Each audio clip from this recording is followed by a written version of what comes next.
Council, please come to order. Good morning, everybody. Last night we left off after the conclusion of the staff report on agenda item D5, and we talked about the opportunity to ask additional questions of staff this morning. So before we move on, I'd like to invite Mr. Fye back up and see if there are any questions from council members. Ms. Vanderhoven. Thank you, Mr. Chair. Thank you, Mr. Fye. I have two questions.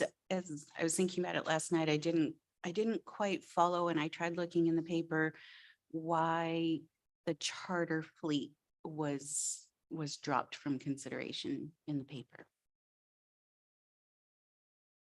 Thanks for the question. Just for the record, Michael Fye with ACFIN. Regarding the charter halibut sector, they're not required to have crew licenses.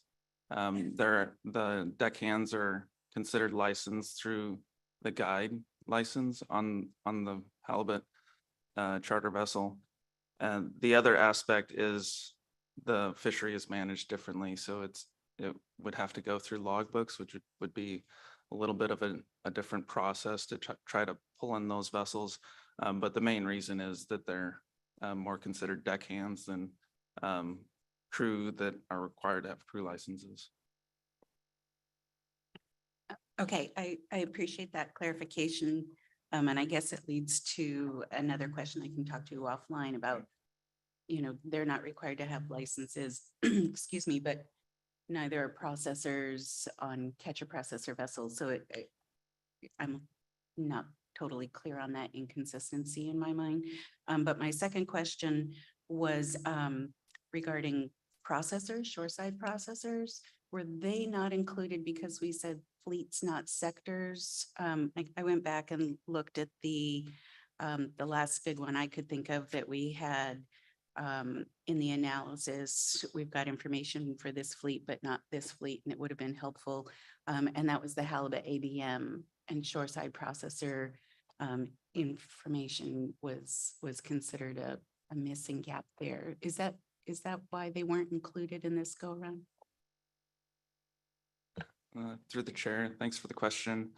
The shoreside processors weren't included because we were looking mainly at the crew aspect, but if persons that operate shoreside processors were needed, that could certainly be considered. It was just the initial scope was mainly focused on crew. Thank you, Ms. Vanderhoven. Any further questions? Ms. Kimball.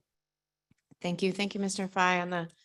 You attached a draft survey instrument to the paper as an appendix. And one of the primary needs for this information or requests for this information was to be able to supplement our regulatory analyses or FMP amendment analyses to be able to provide this level of information across fisheries and be able to better assess impacts on crew. And so I'm wondering from the draft instrument provided if we have the ability then to delineate by fishery. It seems like a critical part of being able to use this data in the way that it was intended. Yeah, thanks for the question through the chair. Yeah, that sample form, I included some of the check boxes that might be utilized to show which fishery crew are participating in. And I didn't necessarily take the time to include all the fishery breakouts that we could have. So I just included IFQ. Certainly we could break that out to crab IFQ, halibut IFQ, sablefish IFQ. So we could have many more check boxes to get to more detail on the fishery participation level. Thank you. Further questions for Mr. Fye? Okay. Thank you. So the advisory panel heard the presentation, but didn't take any action. So that will move us into public comment. We have one signed up to testify, and that is Rebecca Skinner.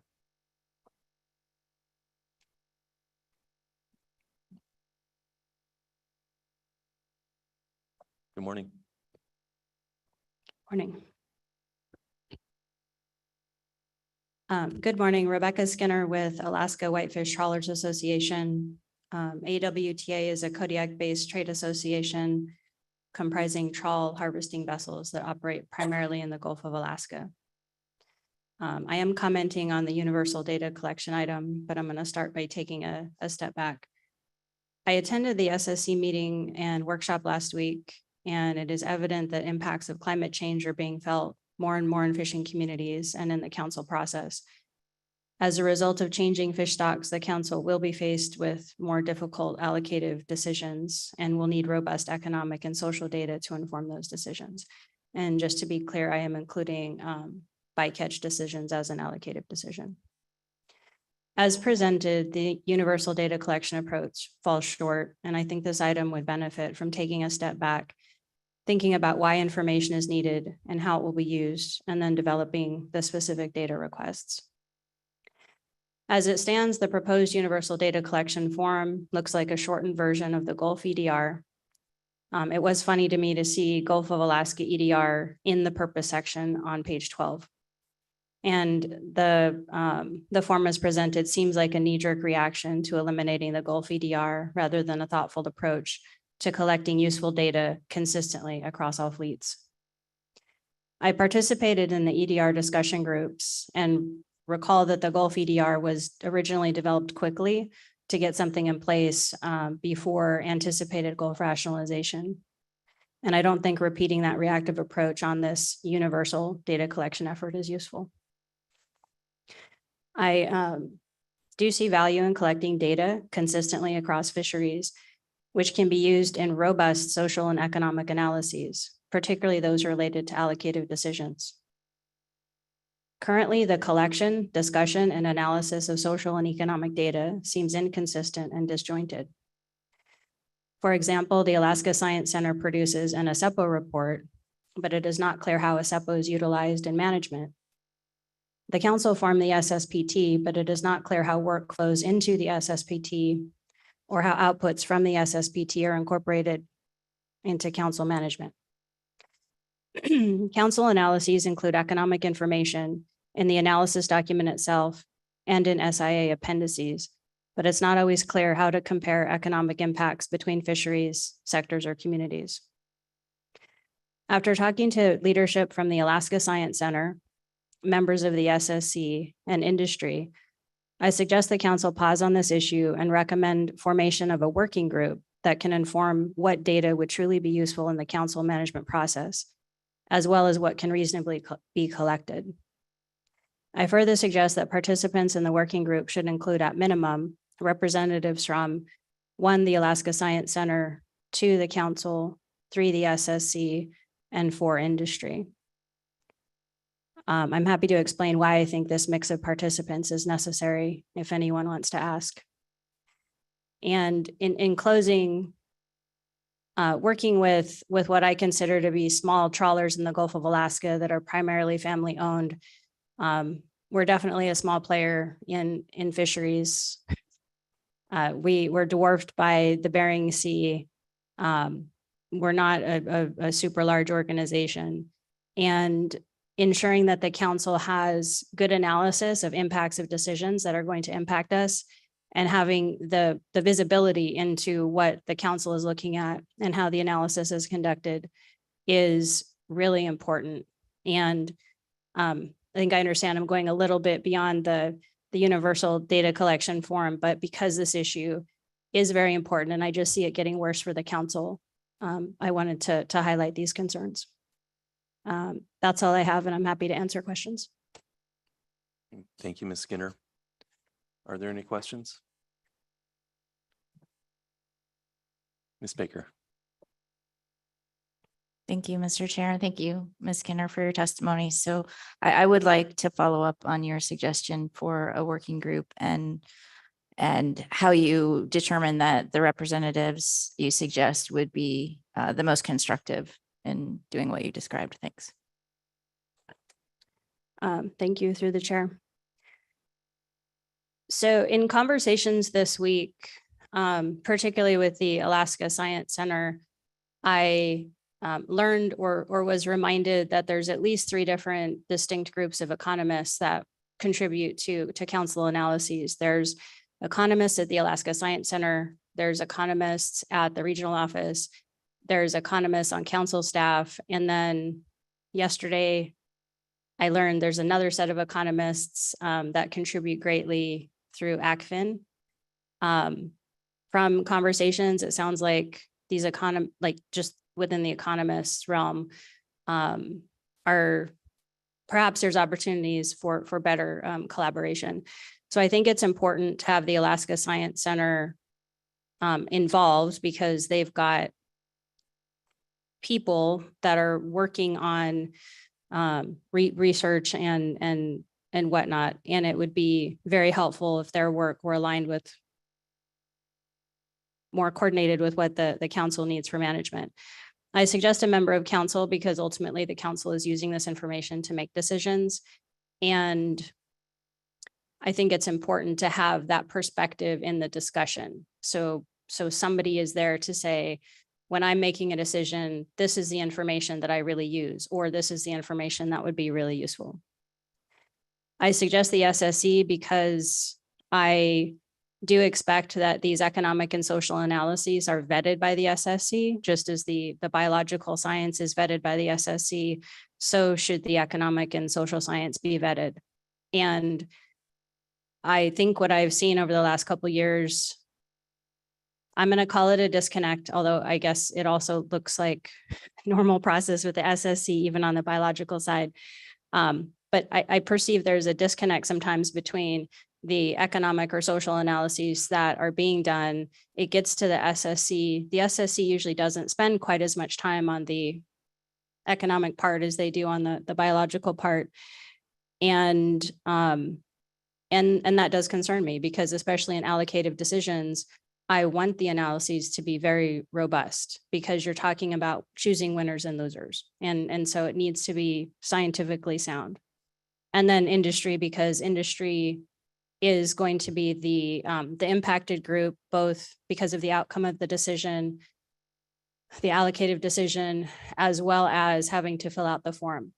And sometimes it may seem like data would be easy to produce, but in reality, it is not. And so you need industry at the table to be able to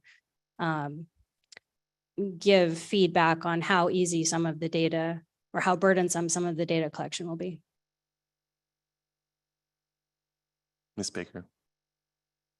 Thank you, Mr. Chair, and thank you for explaining that. And my second question has to do with your testimony related to the item on our agenda and the discussion paper in front of us, and your comment that the sample form appeared to be essentially a scaled down EDR.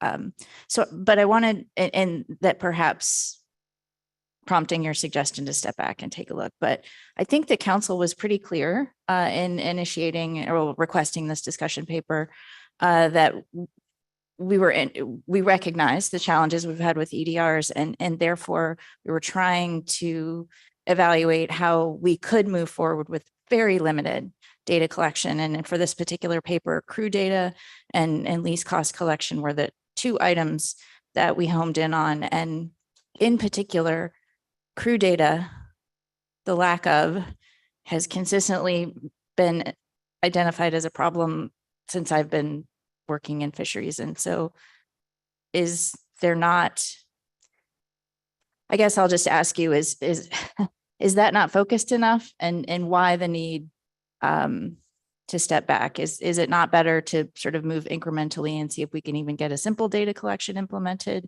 We seem to have struggled in the past with more comprehensive. So that's my question, is why couldn't we move forward with just crew data collection? Thank you, through the chair. So I think that the form as presented is both too much and too little. So it is very focused, but in a way it's I think potentially it's too focused. And I will say that my comments today are also informed by my time last week. I attended the Federal Subsistence Board for the entire week. And there was a fair amount of discussion about the Western Alaska salmon issue.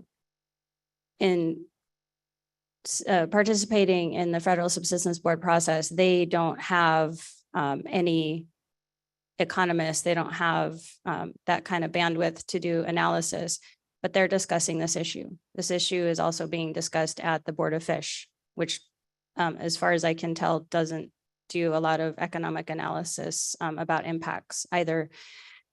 And so you have the council, and the council process is really the only place where there are resources and bandwidth and efforts to try to look at the impacts of decisions that are happening. I'm not at all suggesting that all decision making for everything should be moved to the council, but it does strike me that given the resource, this is the only place I see where there's efforts and resources to really look at impacts, that this is an opportunity to collect, to ensure that we're identifying what data is necessary to evaluate those impacts and that we're actually collecting it. So the form as written is very targeted and very simple, and it could be rolled out. My concern is that once something gets rolled out, there's usually institutional inertia to not, it's like, okay, that's done, we're moving on.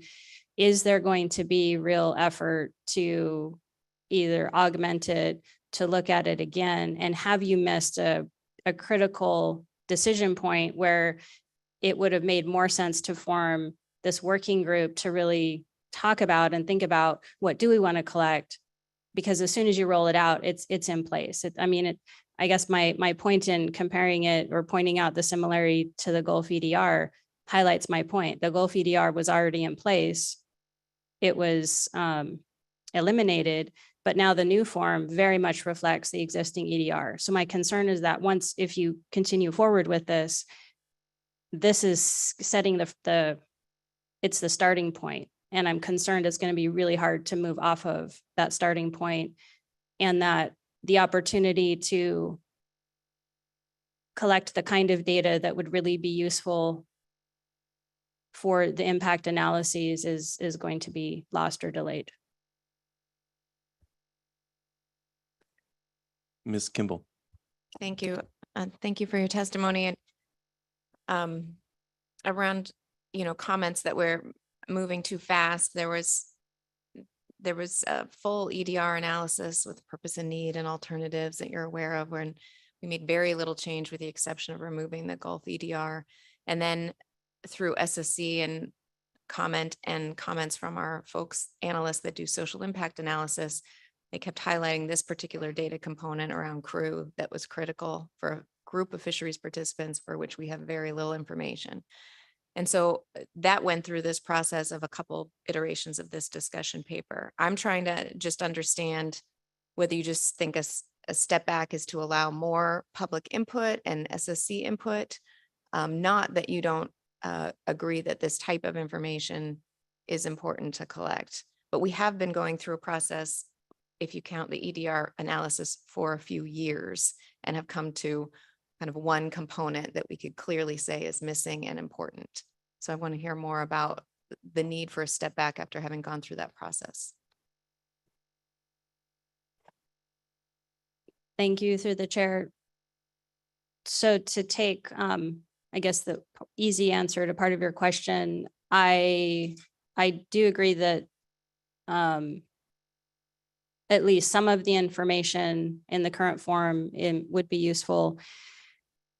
And there was a process to review the EDRs. From my perspective, because the point of the process was to review the EDRs, that's what happened. So it was a review of the EDRs as they exist.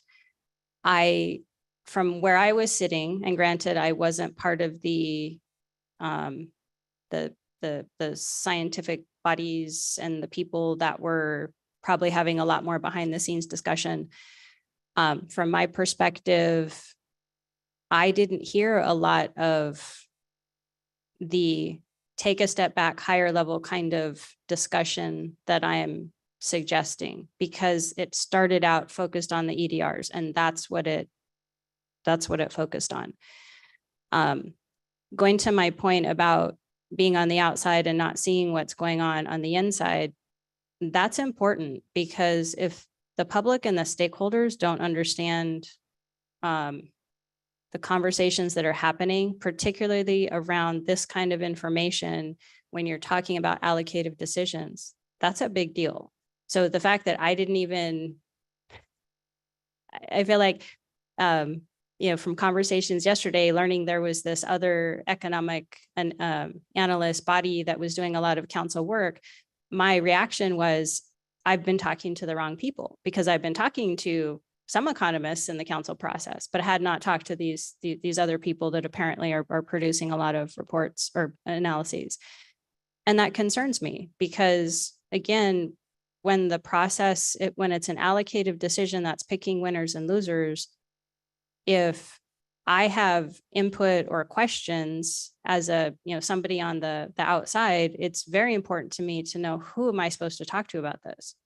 And yesterday I did feel kind of caught off guard, and that there is somewhat of a lack of transparency. So to kind of wrap this up and relate it back to your question, yes, there was a process. I did participate in the EDR discussions, but from my perspective, the discussions didn't get kind of up or back to the point of where I think discussion could really benefit this process, the decision-making process. Any further questions?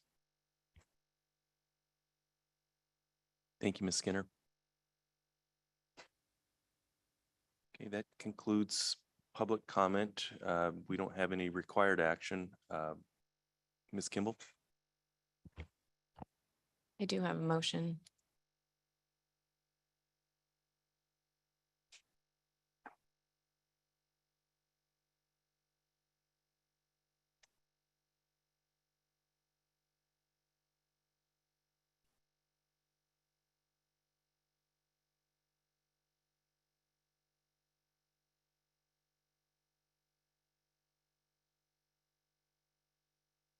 The motion reads, the council is considering collecting a limited amount of data from vessels in federal fisheries relative to crew licenses, residency, crew compensation, and number of crew positions to support economic and community impact analyses required for council actions and program reviews.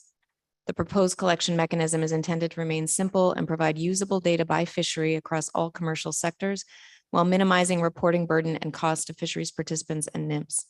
The council requests the SSC review the staff discussion paper on this issue and provide input to the council on the proposed mechanism, value of the crew data to be collected, and any additional recommendations that would aid in a simple data collection process. With a second, I'll speak to it. Seconded by Mr. Mesereau. Ms. Kimball? Thank you, Mr. Chair. I only have brief comments. I was fully prepared to initiate an analysis of this data collection process. I think we've gone through a process that has kind of honed in on a component of data that we currently only collect from two sectors. We get these data on crew from the Amendment 80 sector. We get it from the Bering Sea crab rationalization sector. This seemed like something that was really important in terms of providing a full social impact analysis and our regular economic analysis to support decision-making at the council, less research and academic oriented, and more data to help provide impacts on a component of fisheries participants that we don't currently have. So I was ready to do that, but after hearing, testimony, not having an AP motion, and thinking more about the opportunity to provide additional public input, I do think, even though the SSC normally doesn't review discussion papers, this is a data issue right in their wheelhouse that I think makes a lot of sense to have a review of prior to moving forward or considering moving forward. So simple motion, really wasn't sure I needed a motion to have the SSC review, but I wanted to provide some intent language so at least the SSC knew why we were pursuing this and why it was important for them to review a discussion paper. And I would leave any of that schedule to the chair's discretion. I'll take questions. Thank you, Ms. Kimball. Are there any questions? Mr. Witherell? Just one, Mr. Chairman. Ms. Kimball, does it? Normally, we would send the initial review analysis to the SSC, but you're thinking having a check at this stage before we initiate an analysis would be the most appropriate venue. Thank you, Mr. Chair. Thank you, Mr. Witherell. Yes, I do, I guess, because it is a data collection issue that prior to even initiating alternatives, it seems appropriate for the SSC to weigh in. I don't anticipate additional staff work on the bulk of the paper. I think there are some ideas for the very draft example instrument that was provided as an appendix that if staff wanted to modify in the ways that were presented here would be fine, but it doesn't look like additional staff work to me, but I would like recommendations prior to the council considering launching an analysis and using staff time in that way. So that's the intent. And I do know it's a little bit different from how we currently work things. So I encourage council members to weigh in. Just a quick follow-up, Mr. Chairman. And so is your expectation that the staff sends this discussion paper to the SSC, or should they incorporate any comments and ideas that they might have received during this meeting? Through the chair, I think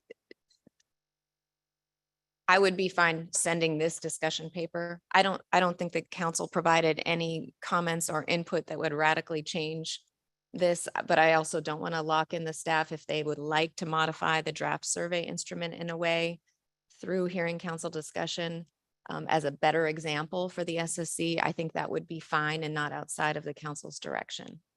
So is that enough direction? Thank you, Ms. Kimball. Thank you, Mr. Witherell. Further questions on the motion? Any amendments? Any comments on the motion? Mr. Down? Thank you, Mr. Chairman. Just very quickly, I appreciate Ms. Kimball's motion. Although it is different somewhat from our normal process that this discussion paper is going to go to the SSC. I just wanted to mention that I was really struck by the lack of public comment on this, and I don't know why that is, but this is something that affects a lot of fleets, and so I think to have this discussion paper, it's kind of a fairness issue. Actually, the way I see it is it's kind of a nod to industry that, hey, you're going to get another chance to do this because we're going to move this forward and it's going to become a review document. So I appreciate it for that reason. I was surprised that the only fleet we heard from was from the Gulf of Alaska fleet, trawl fleet, which I think is the one fleet that might benefit the most from having this information in front of them by comparison to other fleets. I think that might be a benefit to them. So anyways, that's my quick thought on this, and I appreciate this approach very much. Thank you, Mr. Down. Ms. Baker. Ms. Trebnika. Thank you, Mr. Chair. Just quickly, I'll also be supporting the motion. I appreciate Ms. Kimball bringing it forward. I do think that finding a pathway to collect this crew data is very important considering the growing challenges in our fishery and the need to really understand the impacts of our action on this sector and these participants. I do, in the motion, I think, give some really discrete and focused direction to the SSC. And as Mr. Down also mentioned, provides additional opportunity for public awareness and notification engagement on this issue. So thank you. Thanks, Ms. Trebnika. Ms. Baker. Thank you, Mr. Chair, and thank you, Ms. Kimball, for the motion. And I'd like to express my support for it too, but I did want to acknowledge and also express appreciation for the public testimony we received on this. And so that did give me pause in the sense that this motion, as I'm interpreting it, is very clearly continuing with the council's expressed intent to potentially move forward on a very limited data collection path in terms of focusing on crew data. And I really do understand and have considered the the alternative view presented in public testimony in terms of the importance of our social and economic impact analyses, and perhaps it would be more appropriate to think more comprehensively in terms of data collection. I could not agree with that sentiment more. However, in my experience in this council process, we've tried that multiple times and just not quite been able to get there. And so I am supporting this approach in terms of, as Ms. Kimball said, the lack of crew data as just being so important and continually identified as a shortcoming in our analyses. And so I'm going to support this approach. Thank you, Mr. Chair. And thank you, Ms. Baker. Any final comments?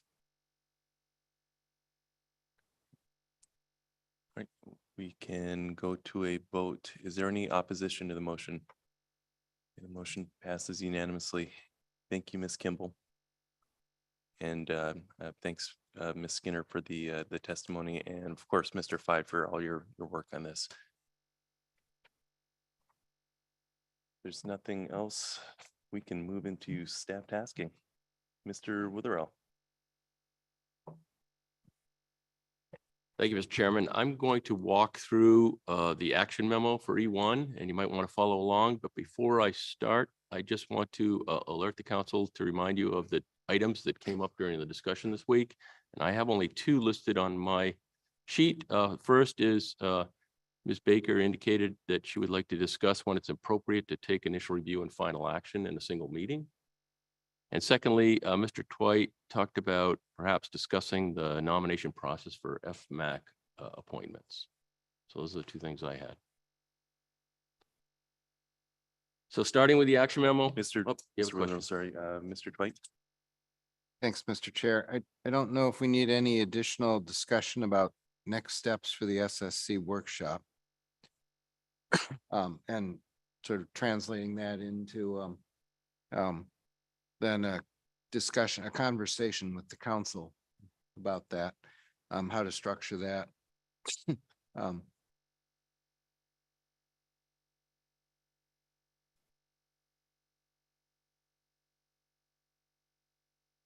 you, Mr. Dwight. Anything further? Mr. Witherell. Yeah, it's good to notice the public before they testify about the issues that the council might discuss. So attached is the council committee list as we know it through December. You also noted that, I also note that the council called for nominations for the new tribal representative seat on the advisory panel and a nomination process for a new member on the Charter Halibut Management Committee representing Area 2C. And Mr. Chairman, I believe you'll announce those appointments at the end of the meeting today. I've listed a number of meetings that are scheduled or known to occur between now and April meeting at least, and a couple that are listed for May as well. We do have an enforcement committee meeting scheduled for April 4th in conjunction with the council meeting. There's a note here that the Science Center is hosting a Center for Independent Experts review of the ecosystem status reports at the end of February, early March. And there's contact information there if you'd like to attend the CIE review in person, or a link if you would like to watch remotely. We have a couple of committees that have met and you haven't received their report yet, or you've received partial report. The first is the Ecosystem Committee report. There's a couple of agenda items you haven't received information from. And so I'd ask Ms. Watson to come up and provide a quick summary of those agenda items. Thank you, Mr. Witherell. Good morning, Ms. Watson. Good morning, Mr. Chairman, council members, Nicole Watson, council staff. I'll pause for just a moment while we get the PowerPoint up.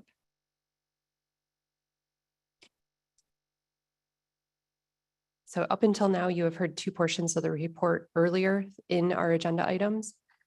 This represents the remainder of topics covered at our January meeting. Comprehensive report, as stated in previous reports, is included in the e-agenda if you would like to reference it further. The committee appreciates the amount and quality of all the work in the presentations, as well as the comprehensive work evident in the reports, and is grateful for the time that was dedicated by all staff, presenters, and authors.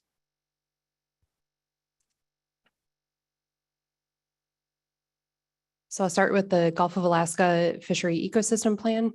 The committee sees the value and need of developing a Gulf of Alaska FEP structured similarly to the Bering Sea FEP, but recommends to the council that it consider waiting until other ongoing initiatives reach a level of completion that would facilitate them in forming a Gulf FEP prior to deciding whether to initiate it.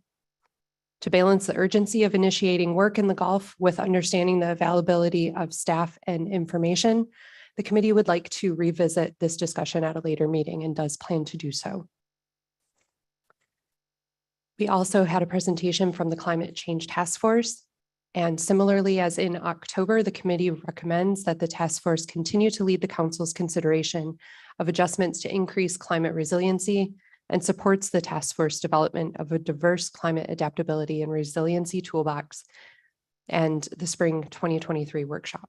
The committee highlighted its strong interest in the concept of public workshops to develop recommendations, especially in the format that will allow for informal discussion between task force members and with the public, and where the process is structured to allow for extensive dialogue, having a direct connection to the work of the council.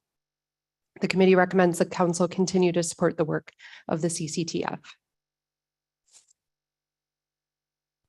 We also had a presentation and update regarding northern fur seals. The committee notes that the first public draft of the conservation plan will be available for review in the next few months and suggests that the council review and comment is important. So timing is of critical importance.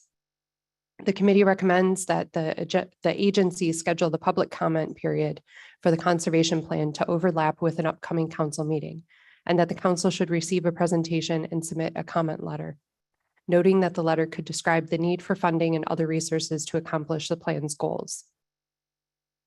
The committee supports the plan's foundation of identifying next steps in areas that should receive an increased level of focus and recognizes the value of learning from the population trends of the northern fur seals in the Bering Sea rookeries and the importance of understanding the overlap between northern fur seal and the fishing industry. Lastly, we also received an update on LKTKS task force. The committee recognizes the development of the protocol as a clear demonstration of respect for LKTKS, and that the protocol's draft guideline language, if adopted, could be developed into a council policy statement for the future. It was also noted that appropriately incorporating LKTK and subsistence information is an iterative process that will take a longer period of time, making it important to keep moving forward, showing respect. The committee recommends that both the committee and council reflect on how to craft a vision statement as a potential outcome of adopting the protocol in the future. Committee members also acknowledge the importance of stakeholders and participants to feel respected, welcomed, and valued in the council process.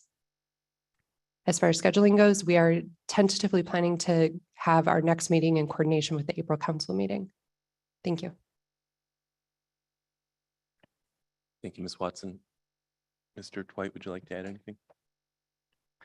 No, Ms. Watson gave a very good presentation. Thanks. Thank you. Is there any questions? Or Mr. Witherell?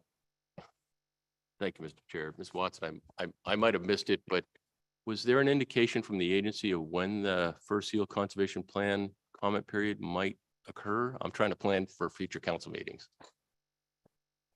Yes, through the chair, Mr. Witherall, I can review the notes from the meeting on that and get back to you. I believe it was tentative at this point, so let me check with that and I'll get back to you after.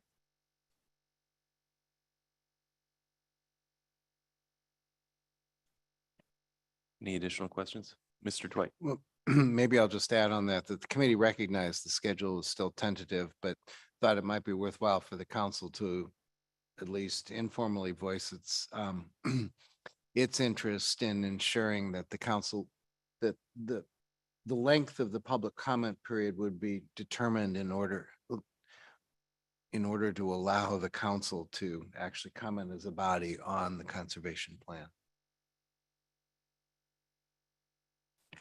Thank you, Mr. Dwight. Thanks, Ms. Watson. Moving on, the Partial Coverage Fishery Monitoring Advisory Committee, the PCFMAC, met at the end of January to review the cost efficiencies paper. I don't believe we have a staff presentation on that committee meeting, but we have staff available, and I'm sure the chair would be willing to answer questions or provide some comments. Thank you. Ms. Kimball? Thank you, Mr. Chair. I would appreciate Ms. Cleaver, just, I know it's not an agenda item, but this is a kind of a check-in meeting, just reviewing what the tasks for the committee were and what our plan is for scheduling prior to testimony.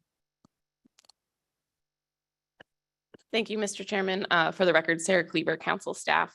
So we had our PCFMAC meeting on January 31st. And the purpose of that meeting was for the committee to receive updates on the partial coverage cost efficiencies analysis. And that is the way that that will be implemented is through the draft 2024 ADP.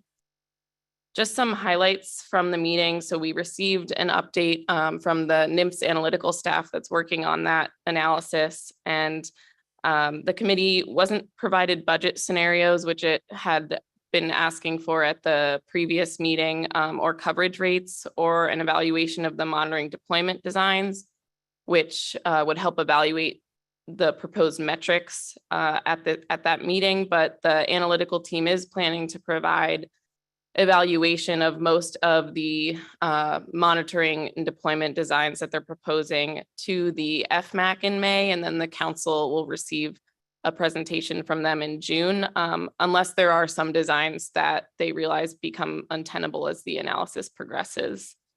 So the committee recognized that the fixed budget scenarios resulting from the annual observer fee, the committee reiterated the need for that suite of monitoring designs to be presented under hypothetical low, medium, or high budget scenarios in order to compare these different monitoring designs and their resulting coverage rates. So the committee is hoping to receive that, or that the FMAC will be hoping to receive that in May. The committee also heard about some design independent ideas that could impact cost efficiency. And so the discussion at the committee on this was largely focused around the zero selection pool and other criteria for consideration that would be, or criteria for consideration in the zero selection pool that would be useful to evaluate. And so some ideas there included reevaluating the pool based on catch history or quota. And the committee had a discussion about the inefficiencies that are created by some of the vessels in the EM pool that have expensive EM systems, but have pretty low fishing effort. And so they don't end up using those. The committee had a few other recommendations.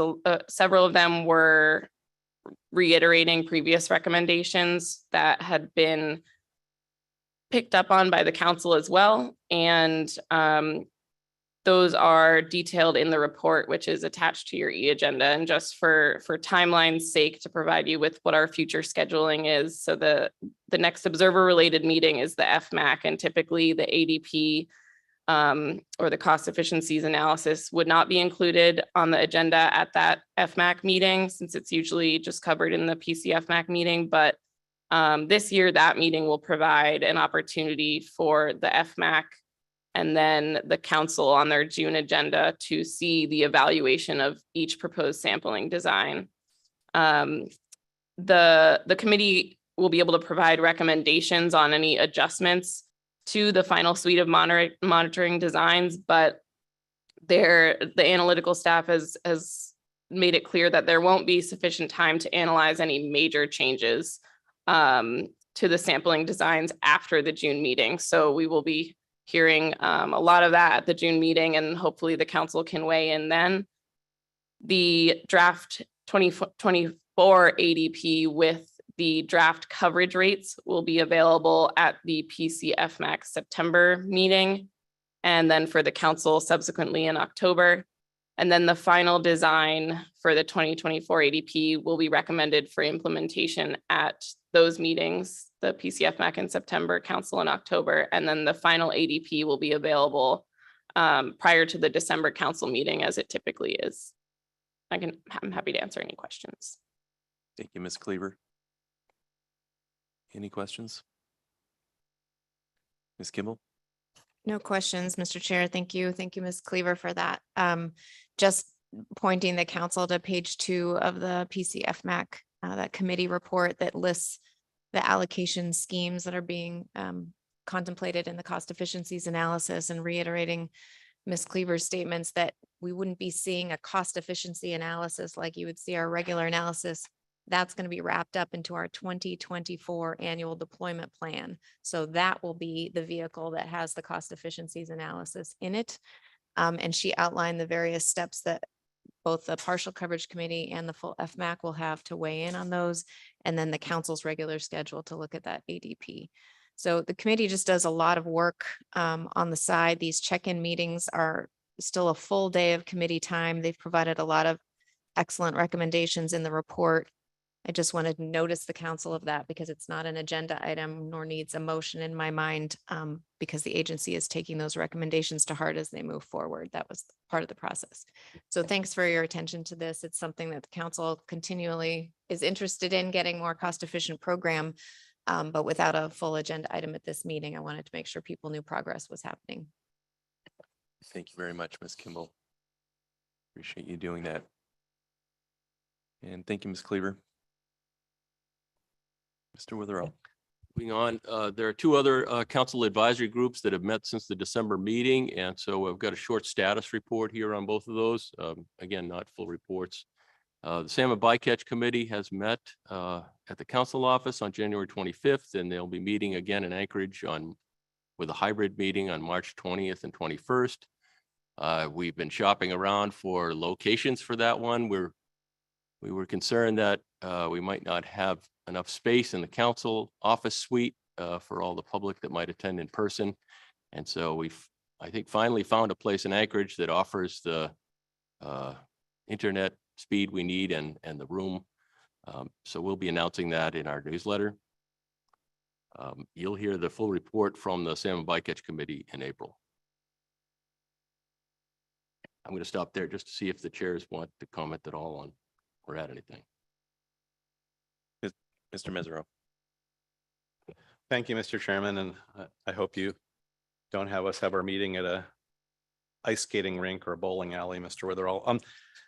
What I wanted to comment about, though, was the tenor of the meeting. I feel like there was sort of a turning point in these meetings. We had a couple of them, and the staff made a presentation regarding the council process, and I think it was really helpful for the in-river fishermen to realize that the amount of time it's taking us to address this issue is not, it's something that's in regulation. It's not something that was some arbitrary slowing down of our process. And I think they realized that once they got that presentation. I think it's an ongoing problem, and our outreach would greatly benefit from making a clear delineation between the way the Board of Fisheries works and the North Pacific Fishery Management Council. And we're doing outreach to rural Alaska because most of the time in-river fishermen have dealt with the Board of Fisheries, where you go there and they make a decision. And this is an iterative process that's different. And once everybody realized that there is no accelerated pace for taking an action unless it meets the definition for an emergency. Once we realized that, I think the dialogue was more productive, and everybody it was like a regular committee meeting where everyone was more working together and realizing what the pace of things were. It was very helpful piece of outreach, though. And I think if we see something like that, it's good to pass it on so we can repeat that again and make sure that everybody understands. And I think as the MRIP rolls out, that's going to be really helpful in Western Alaska too, where there's a clear difference between the two bodies and how they work. So other than that, we'll look forward to the March meeting. I'm sure it'll have attendance and feed right into the nice, relaxing April meeting we have scheduled. So appreciate it. Thank you, Mr. Mesereau. Moving on, the LKTK Subsistence Task Force has been meeting regularly and on discussing on-ramp recommendations whereby the information would be incorporated into the council process. You'll have a full report in April, but I just wanted to alert the council that they've had those meetings, and if somebody has some questions, we have staff that could answer them. Ms. Kimball.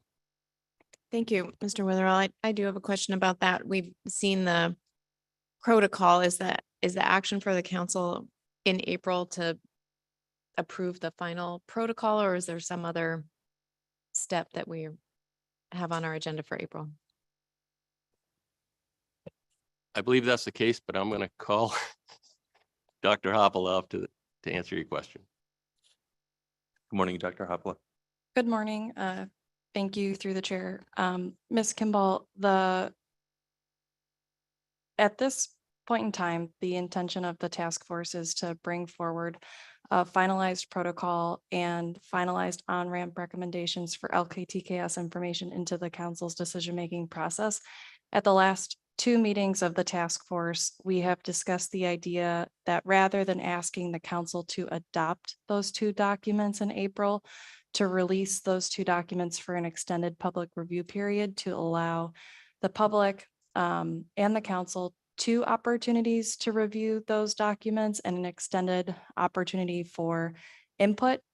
And so the timeline that we had set out in January would be to ask the council to release the documents presented to you in April for a 45-day extended public review period, after which the task force would convene for a virtual meeting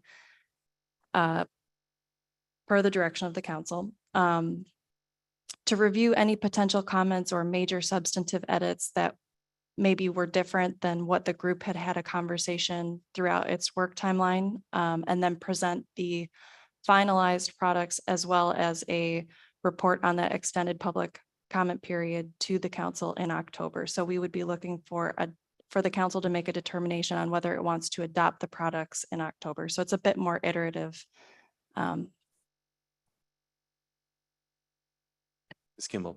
Thank you, Mr. Chair. A follow-up then, Dr. Hepela, what was there interest in has the protocol changed substantively from the last time the council reviewed it? I'm just wondering about waiting for council to see it in April before extending this longer public comment period, why we wouldn't consider doing the public comment period and then getting the report back to the council with all of the comments. That seems like it might be another approach to getting more public input as opposed to the one you outlined. Thank you through the chair. I think the protocol has changed. We received feedback over the last year, in particular, that there was concern it was too focused on research processes, and both task force members and members of the public were looking for it to be more specific to the council's decision-making process. So we have tried to respond to those comments, and I think the document that will come before you in April is substantially different than the one that came before you in April of 2022. But if for streamlining and trying to look at your April agenda, if the council would be interested in doing an extended public review period prior and then only seeing the document one time in October, we could consider that too.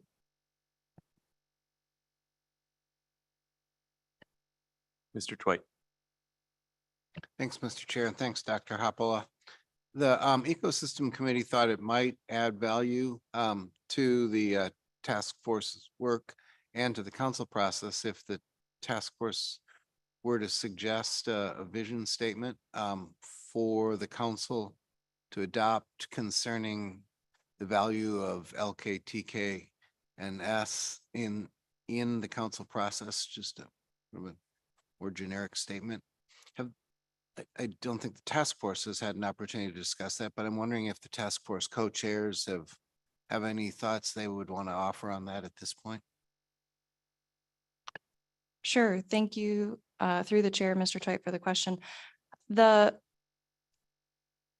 What the task force has discussed at its last 2 meetings recognizing that the full protocol document is long and it has different sections that provide the reader and the council with context and background information to understand the guidelines that we have set forward in terms of best practices for working with LKTKS information.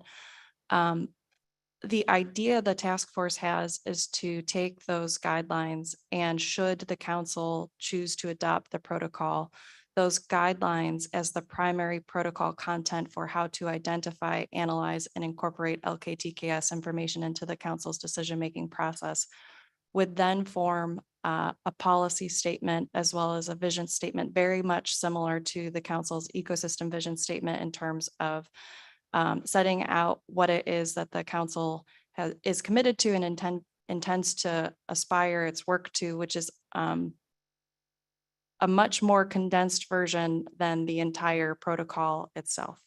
So we will be reviewing a draft of that policy statement, as well as a paragraph of text that I think would serve as a vision statement at our upcoming March meeting. And that would come before the council in April, unless we receive the feedback that the council would rather us come back in October after the extended public review period. Mr. Dwight. Thanks. That makes quite a bit of sense. Does that also, I understand that, I'm not sure that if just the guidelines themselves provide a sense of the council's interest in the ability to just broaden our perspective, have a more robust perspective by including these other sources of information, and the value of that broader perspective as we confront sort of an increasingly challenging future.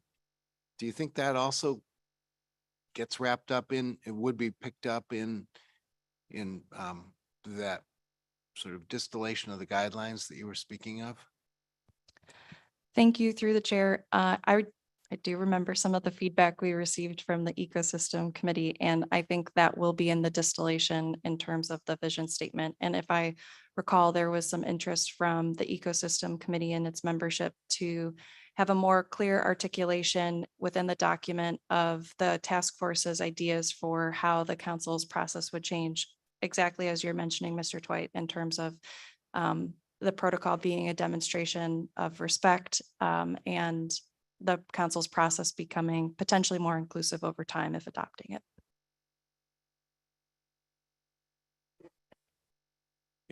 Any further questions?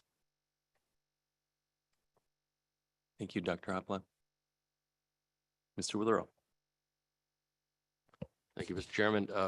Just looking at all the items that have been posted as attachments to the E1 agenda item, you'll note that there's a 3-meeting outlook. And in fact, we just posted this morning a revised 3-meeting outlook following our staff huddle yesterday. Our standard attachments that includes council staff responsibilities and an update on the groundfish work plan. We've also included a draft agenda for April 2023, and that's what I'm going to turn your attention to right now. I'll give you a second to find that. And you'll note that we have cultural awareness training with FAI scheduled for the SSC on Monday, and they'll meet through Wednesday. And similarly, the advisory panel members will receive cultural awareness training prior to their beginning of their meeting. Those will both be full-day training. And as I mentioned earlier, on Tuesday, there'll be the enforcement committee meeting. That will be hybrid. And on Wednesday is the executive and finance committee meeting that will be an executive session. And in that meeting, we'll review the SOP changes, a comprehensive review of the SOP. We will discuss the finance status of finances for the council and do the performance evaluation of the executive director and discuss a couple of other administrative issues that we want to bring to your attention. On Thursday evening, the NOAA Sanctuary nomination process folks are interested in hosting another roundtable discussion as an evening session, and I volunteered our staff to help make sure that that was going to be a hybrid format, and they would have sound system, and I will probably put them in the Aleutian Room, which is the same one that the council meeting is in. You'll see and the other thing that's interesting is we're proposing that the staff be available have some separate room to allow questions on the council process, as we might attract folks that have not interacted with the council previously, just to kind of give them a quick overview of how the council operates. And if you look at the agenda, it's a pretty packed agenda. Our big item here, of course, is salmon bycatch and salmon reports. But we also have a few other items that are must-dos, including the scallop safe report and Cook Inlet salmon FMP final action. So it's going to be a really packed agenda. I also want to turn your attention now to the 3-meeting outlook, and the revised one that was posted this morning. You'll see that the June meeting looks maybe a little light at this point, but I suspect that some items will slide from April or need to be revisited in June. There's some small possibility we could move up the EFH FMP amendments for initial review, but initial discussions suggest that it's not just simply moving what you saw in the EFH reports into an analysis. It's going to take a little bit of revision because it has to be put into FMP text. I have the Amendment 80 program review scheduled for October. We do have other program reviews, including the IFQ program and the crab program review that we're supposed to get to this year. And I haven't put those on the 3-meeting outlook yet because we're still in some discussion with the Science Center and trying to figure out if there's some efficiencies that we can gain. So we're trying to get the lay of the land there to find the best way to approach those. So I haven't scheduled them.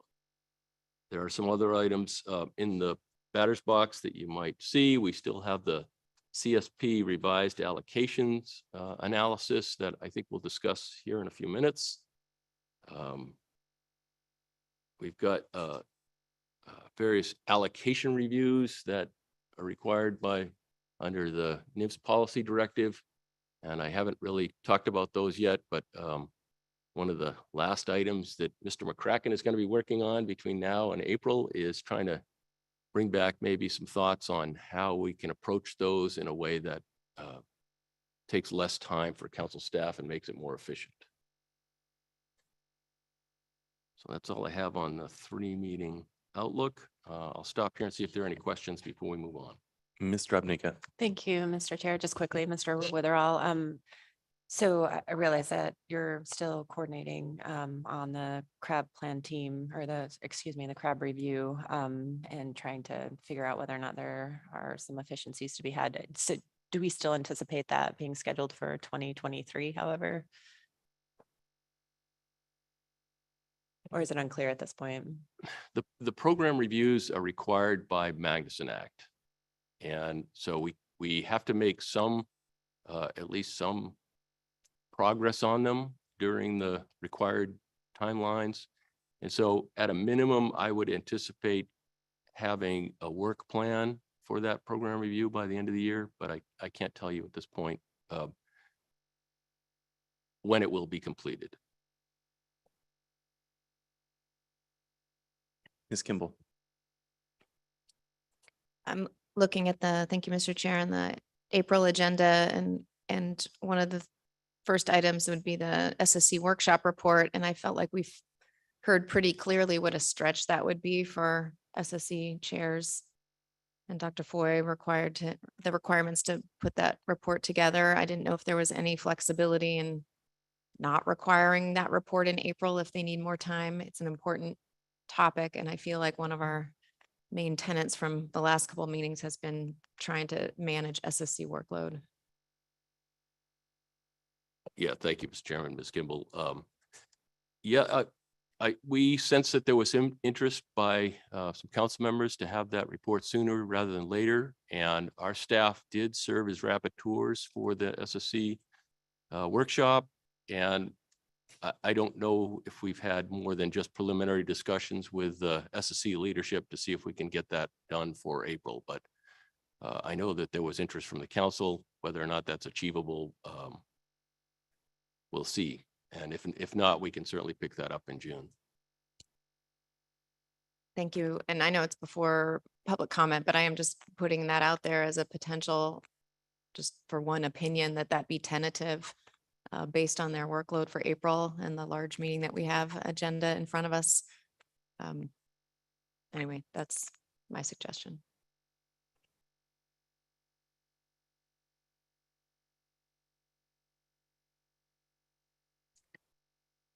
Mr. Down.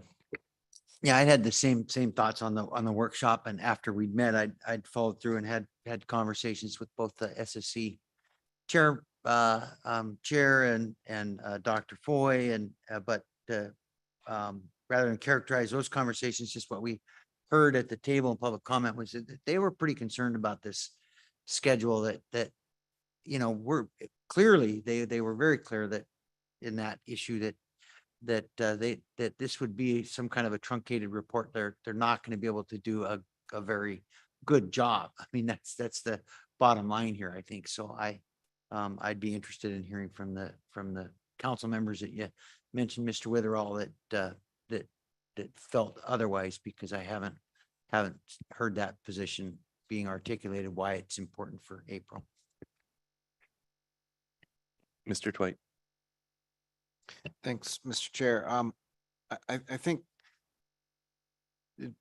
we're also looking not just for time for them to, for the report to be prepared. We're also looking for time on the agenda for a really meaningful, for a lengthier conversation too. And I think if we were to try to squeeze this into maybe a 1 hour agenda item or something, we probably wouldn't do the workshop that much service. So I do think it's worth leaving on there with a T for April, but I think we should equally expect maybe the folks who are engaged in not just preparing the report on the results, but also thinking about how to structure the presentation in a way that it does become a conversation.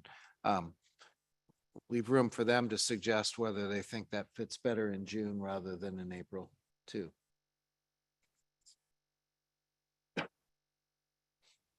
Thank you, Mr. Dwight. Mr. Abnikan. Thank you, Mr. Chair and Mr. Witherall. Just another quick question here.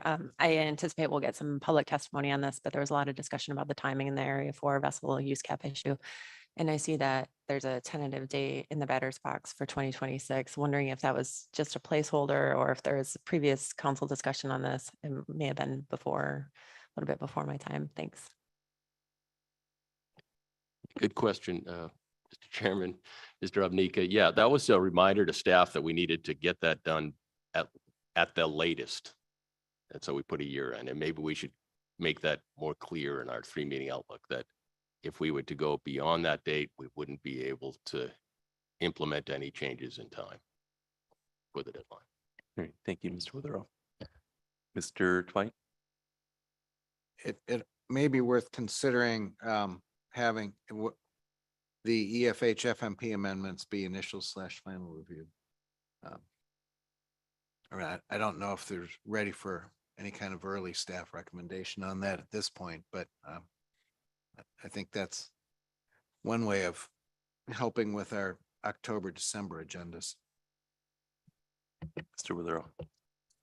Mr. Chairman, I'm prepared to have the discussion on initial final action and when it's appropriate to do that at the conclusion of the rest of this action memo agenda items.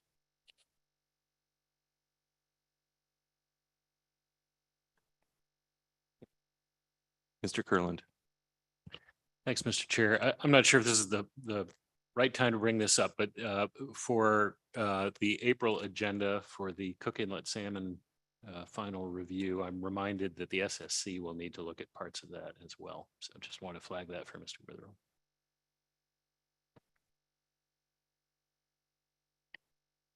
Thank you, Mr. Kurland.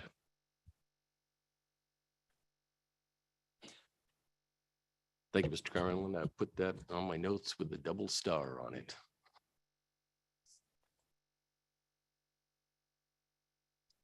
Ready to move on? Looks like we are. Okay, the last item I have on the action memo is relative to the halibut catch share plan and the RQE revised allocations motion. In February, after you completed the allocation review for the halibut catch sharing plan, the council took an action to initiate an analysis of revising those sector allocations. And as part of that motion, the council noted that should the RQE fee funding mechanism become law, and the council takes final action on RQE funding mechanism, the council intends to table or refine this action. Well, the council took final action to recommend the stamp mechanism in April 2022, and at the end of December, the president, as part of the Consolidated Appropriation Act, included the language that authorized the RQE funding. So we're at a place now where the council could rescind its action or take other changes. So there are two approaches basically at this meeting. You could rescind that action, meaning it could formally wipe out all of the previous original action from February. Under Robert's Rules of Order, that one would need to make a motion, and that would take a 2/3 majority vote to pass to rescind it. The other option would be if the council wants to retain some portion of the original action, we would want to notice that on a separate meeting agenda and take that up. And that again would require a 2/3 majority vote to pass to amend that motion that was previously adopted. So that's something to consider, and I suspect we'll get some public testimony on how to approach that. Great. Thank you, Mr. Witherell. Questions on that?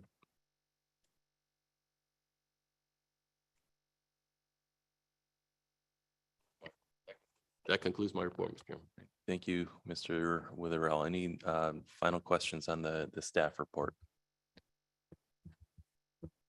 Okay, that can bring us to our advisory panel report. And just a reminder to members of the public who wish to testify, please sign up prior to the end of this report.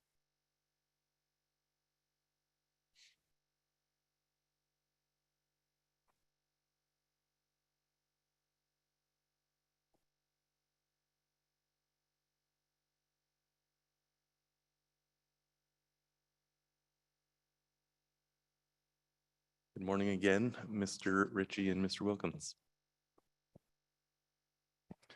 Good morning, Chairman Canine, members of the council. We had two motions from staff tasking. The first motion reads, the AP recommends the council rescind their February 2022 motion to revise the halibut catch sharing plan sector allocations.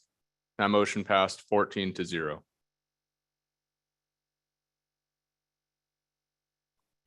See if there's any questions on that motion first.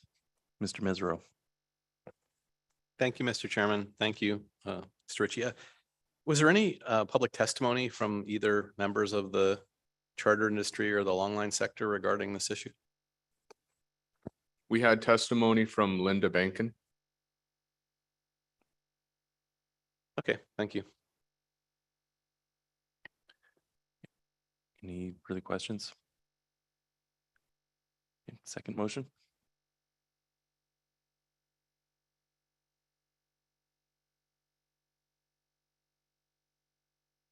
Thank you. The second motion reads, the advisory panel recommends that the council direct the FMAC to provide a report to council on the current and future ability to deploy observers and meet observer data quality standards in the full and partial coverage fleets, given the rapidly changing monitoring landscape across the fishing industry.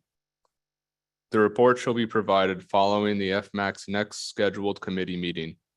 The report should consider, but not necessarily be limited to, addressing the following. 1. Comparison of current and future deployment needs with availability of trained observers for both partial and full coverage sectors. Consider how many observers are needed simultaneously across fishing seasons, more similarly to how an observer provider needs to deploy observers.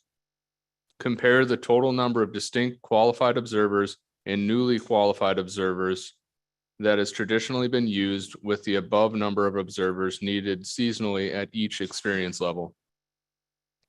Describe the challenges observer providers have encountered in providing observer coverage. Consider how recent council actions and their forthcoming regulatory changes will affect the availability of entry-level observer positions for different gear types in the full coverage and partial coverage sectors. 2, present a summary of observer data quality issues by each observed fishery and sector, with trends of those issues over an appropriate time period, including the number and percentage of observer trip level species composition data deletions, potential impacts of these data deletions for fisheries management, conservation, and assessment of needed training change. And that motion passed 15-0. Thank you, Mr. Ritchie. Are there any questions? Ms. Kimball? Thank you, Mr. Chair. Thank you for that report. I'm just curious about the direction from the AP. You know, we would normally task staff to create a discussion paper or direct a committee to have a discussion, and then the staff provides minutes on that discussion. Was there something particular about directing the committee itself to provide a report to the council? Or is that, maybe you could explain that? Through the chair, Ms. Kimball, this is Paul Wilkins for the record. We didn't, sort of similar to a previous AP minutes presentation, we did not specifically discuss the propriety of that. Just thinking that the FMAC was a group of stakeholders who are familiar with the types of issues going on. Thank you. Follow-up. Is it fair to say that, because these are important issues, that the AP was just trying to get a group of people that they identified as the FMAC and a group of observer providers to discuss each of these bullet points? Okay. Through the chair, yes, that's accurate. Any further questions on the second motion? Okay. Well, thanks so much for all the work this meeting. Great job, guys. Thank you. Thank you. That will bring us into public comment. There are 14 signed up to testify. First up is Jackie Boyer, then Duncan Fields, and then Linda Benkin.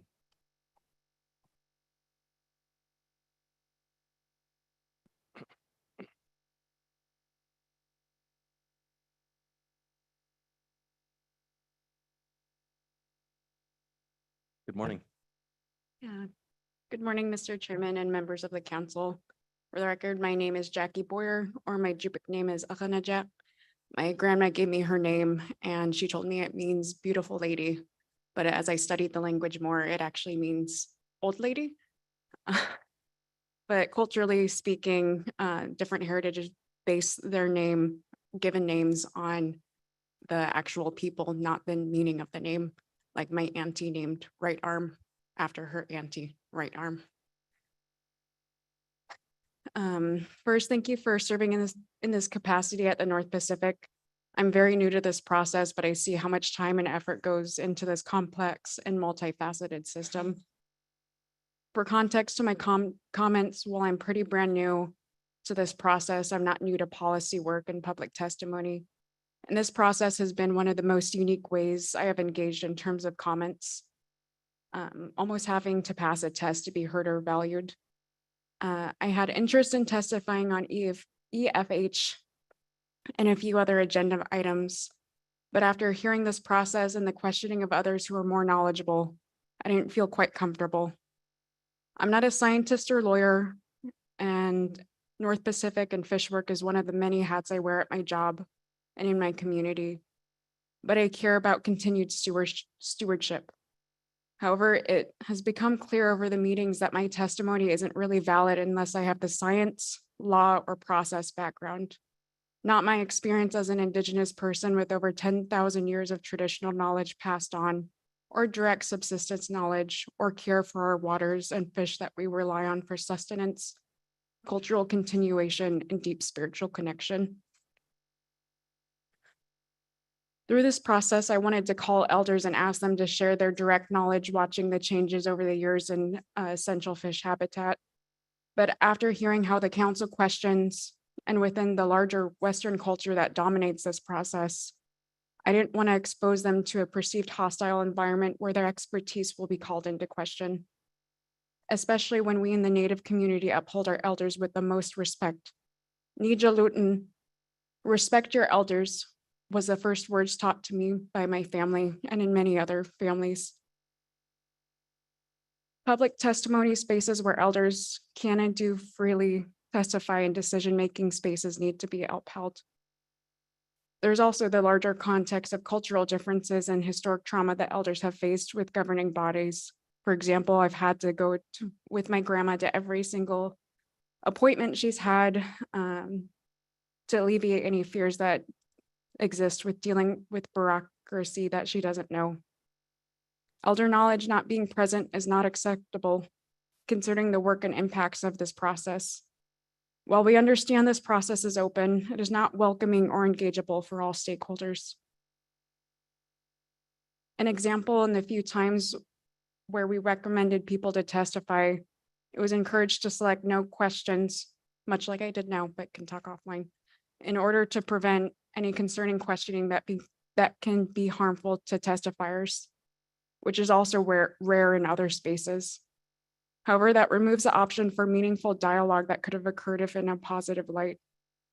Another example is that many other tribal members have expressed blatantly that they do not feel comfortable or welcomed here and discouraged that change or reception isn't very possible. Another example is NGOs not doing this tribal outreach work and encouraging engagement and just accepting that the process is the way that it is. And that there's no value in engagement and public testimony because they don't have the expertise in this process. Another example is looking in this room and seeing very few rural Indigenous organizations and residents when they're directly impacted firsthand. Many people who have been most impacted don't have initials next to their names or speak Councilese or have the capacity to spend weeks learning this process. But the direct local and Indigenous knowledge they hold should be heard and valued in every agenda item that allows public comment. To combat the lack of tribal, rural, Indigenous voices in this process, voiced by many non-Indigenous people and organizations too, is tribal consultation, meaningful outreach, a tribal seat on this council for someone who can understand our people, required cultural trainings to encourage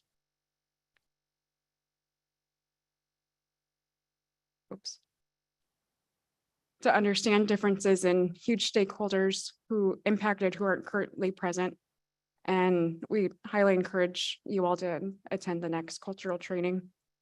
Culture shifts within the council to value non-scientific and non-Western experts and to listen, to understand, and not expect those testifying to have the same resources, information, know-how as those who have traditionally been involved in this process.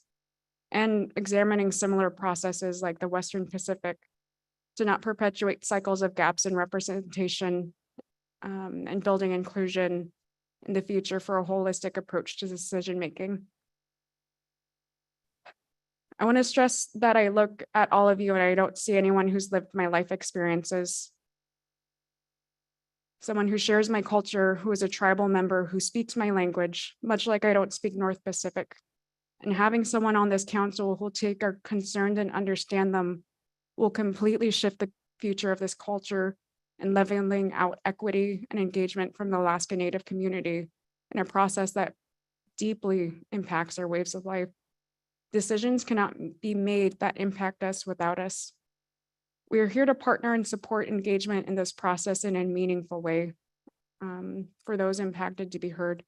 From outreach, traveling to rural communities and experiencing our culture firsthand, we want to be collaborative and moving forward in this two-way street.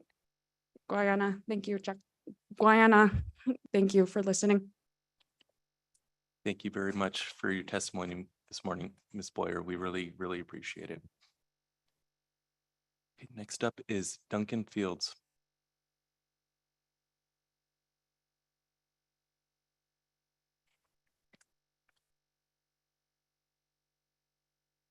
Morning, Mr. Fields.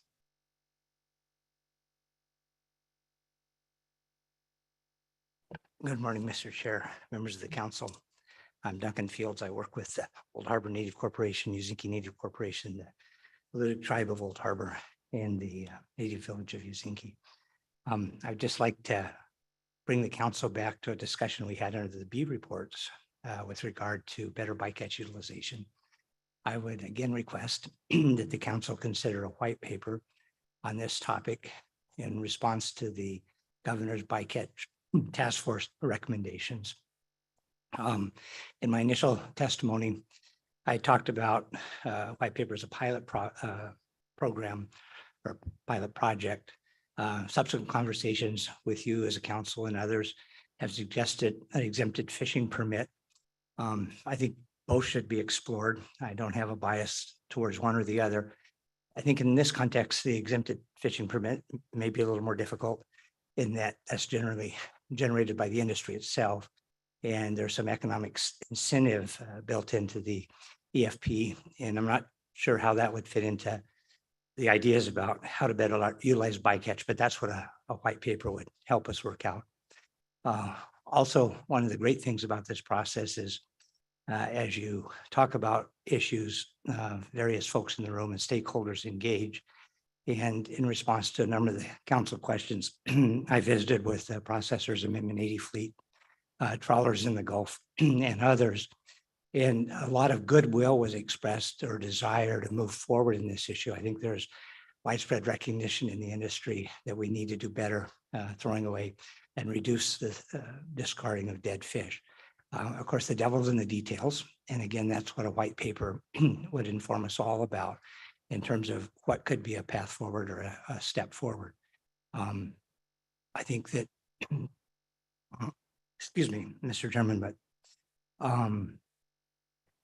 all sectors of the industry recognize that better bycatch utilization should be a goal of the council, should be a goal of the industry. And I think at this point, as I mentioned before, there's goodwill for the council to take steps in that direction. And I would encourage the white paper in that regard. Just two more things as I close, Mr. Chairman. One is a lot of questions relative to revenue, how revenue is generated, how it's managed. I think a white paper would amplify and clarify what's possible or what regulatory or legislative changes would need to happen with regard to revenue stream. And then finally, there was issues or concern expressed with regard to the CSHIP program. And I think that from my initial testimony, I would expand this white paper to also address the CSHIP program and see how that program could be compatible or enhanced with any better bycatch utilization. So, Mr. Chairman, I know you have many things that are pressing, big issues facing the council and the council staff. But I do believe that a white paper with regard to this issue recognizes the council's support of and willingness to move forward with some of the governor's bycatch task force recommendations. And I would encourage you to task that white paper at this meeting. Thank you, Mr. Chairman. Thank you for your testimony, Mr. Fields. Are there any questions? Ms. Kimball. Thank you, Mr. Chair. Thank you, Mr. Fields, for your testimony. And in your initial testimony, with asking for a discussion paper, part of that was looking at candidate fisheries, I guess, that might make a good, and I know that's the point of the paper you're suggesting is have staff look at those, but per your discussions since that initial testimony, have any of those candidate fisheries like risen to the top? I know there's some concern with trying to start out with a fishery that maybe we don't fully manage, like halibut, even though it seems like a great example. So have any other examples come up in your discussions? Certainly in a discussion with a number of individuals, you get different ideas.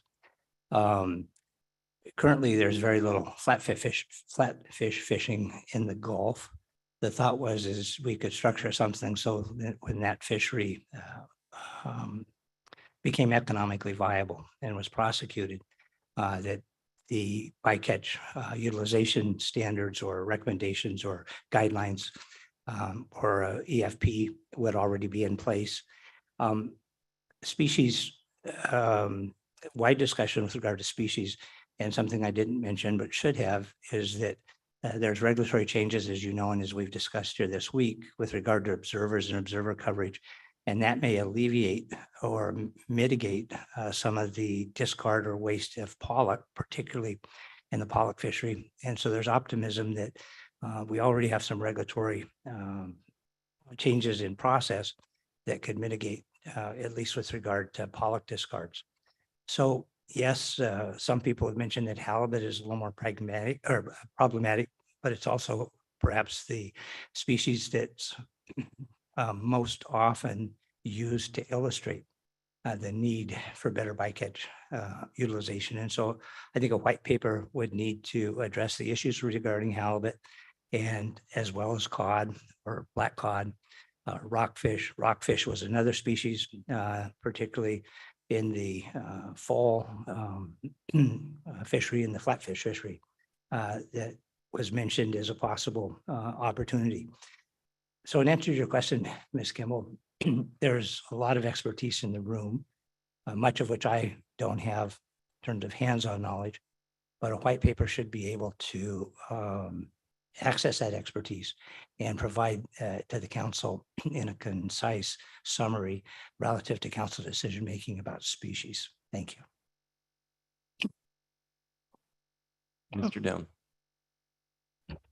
Thank you, Mr. Chairman. Thank you, Mr. Fields. And so, you know, when I was a brand new council member, you were sitting to my right. And so I know you pretty well. I know you're not going to let go of issues very easily. And so I'm expecting that if we didn't take any action, we'd hear back from you on this at some future meeting. But so that's my question is in that regard, that if we didn't take any action at this meeting, would you be willing to talk to some? I just think I'm intrigued by this idea, and I sense that in order for it to be successful, you're going to have buy-in with at least some participants in one of the sectors.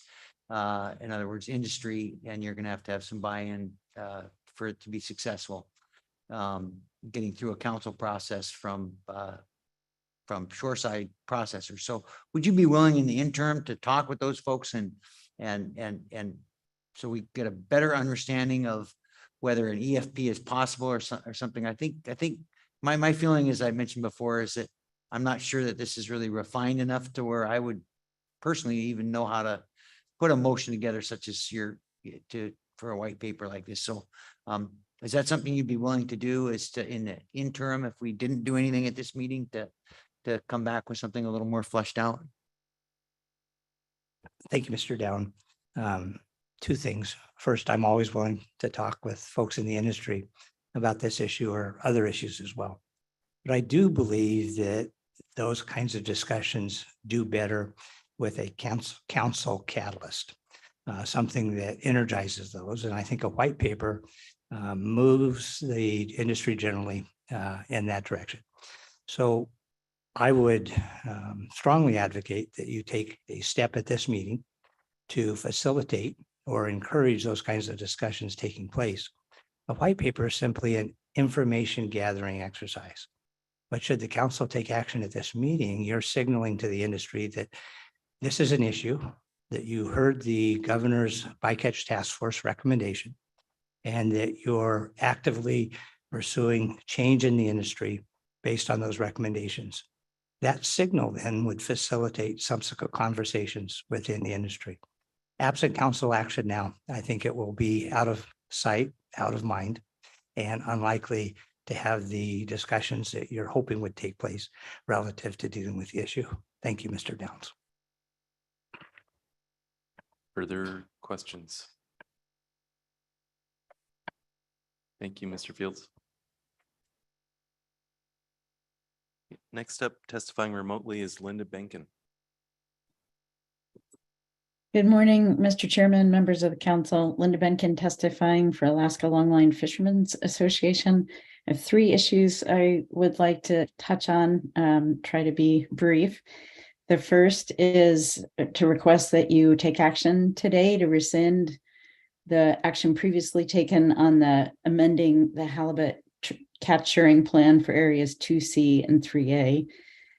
As you know, that issue, the capturing plan, when it was adopted, ended 20 years of very divisive allocation battles between the charter and the commercial sectors in these 2 areas. And we thought at the time provided a solution that was reasonable and fair for all time by establishing percentage-based allocations between the sectors and a mechanism for limited transfer in a compensated manner from the commercial to the charter sector with a guided angler fish program. When the capturing plan was reopened, it really did rip off a scab that was slowly healing between the sectors and in the communities.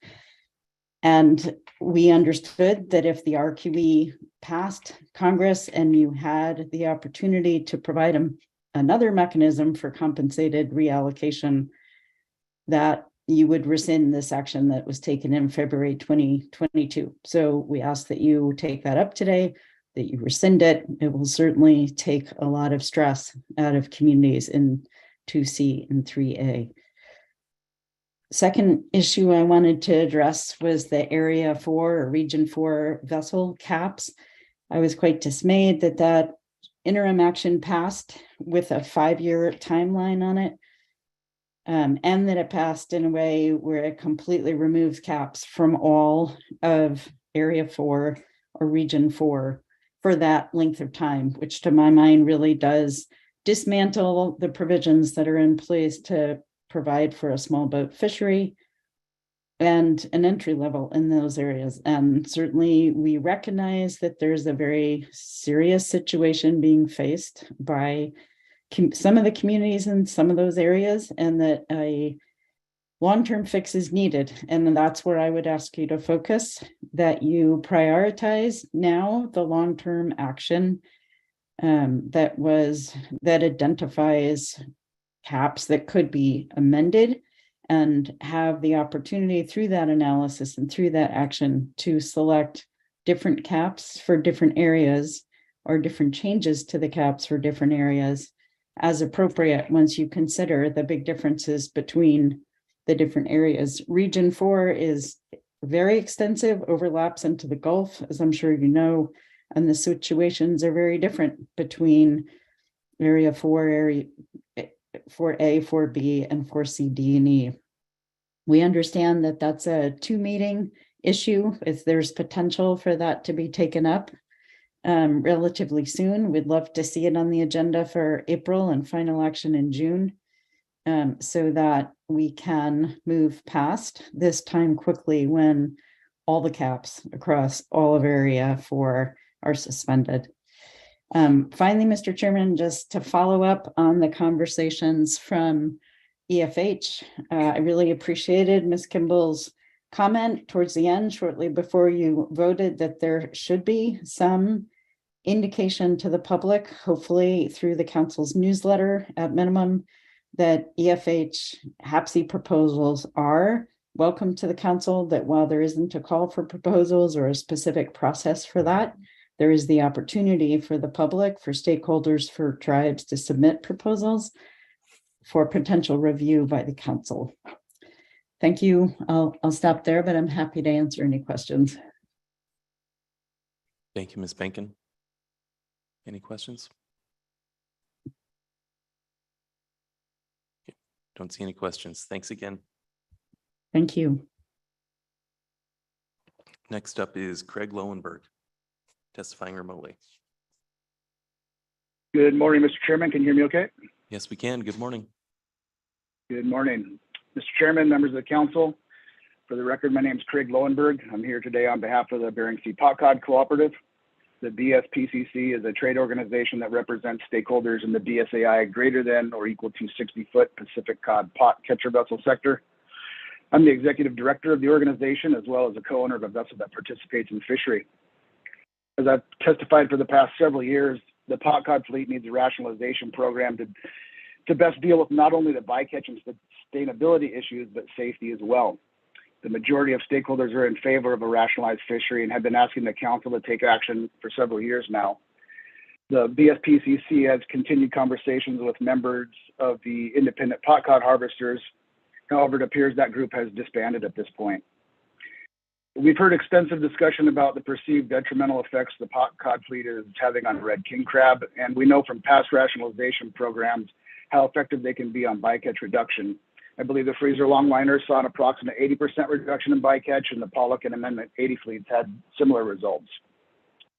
I am concerned about the direction it seems the council is moving toward restrictive regulations for our sector. We've heard over and over again in multiple agenda items how static closure areas are problematic, yet they seem to be seriously considered for our sector. Closing Area 512 to pot cod will be detrimental to the crab stock recovery. Those predators need to be taken off the grounds.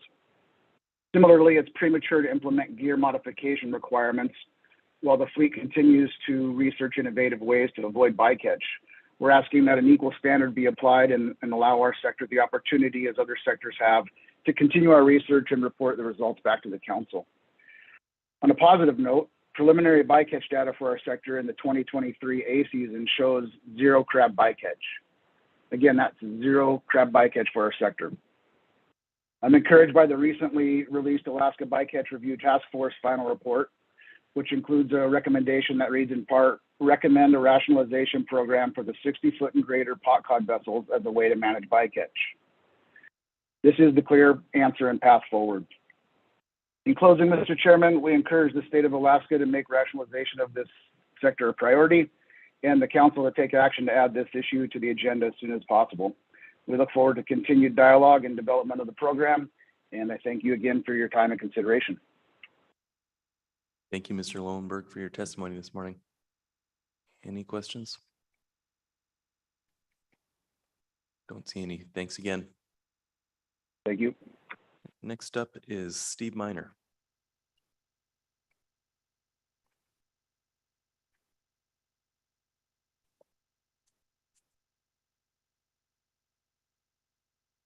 Good morning.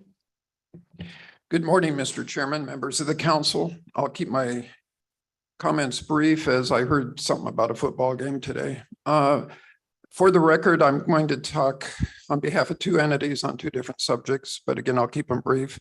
The first, I want to thank you for your action earlier this week on golden king crab and the facility use cap.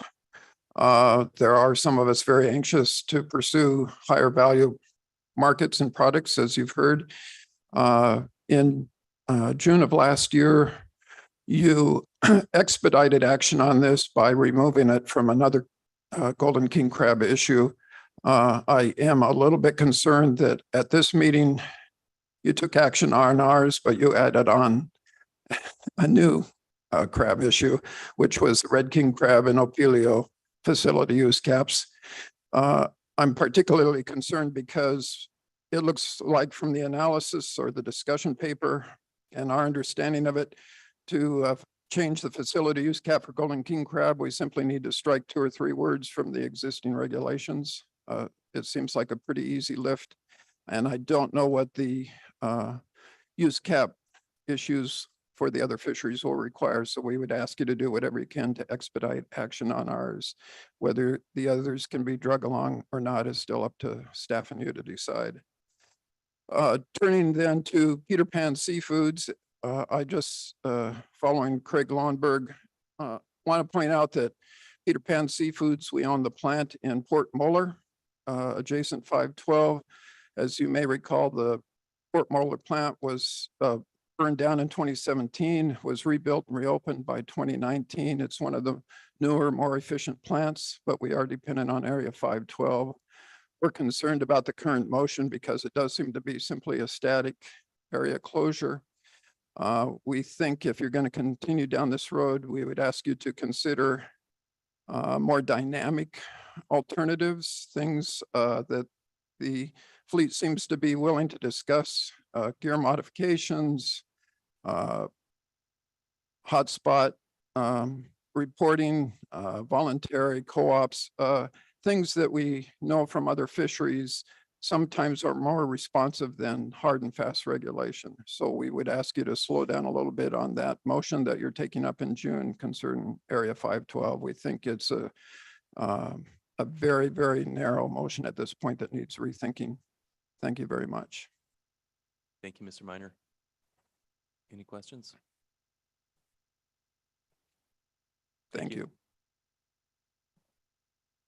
Next up, testifying remotely is Chelsea Riddell.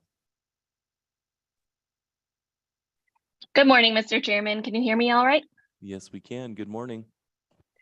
All right. For the record, my name is Chelsea Riddell, and I am the Assistant Director of Alaska Groundfish Data Bank.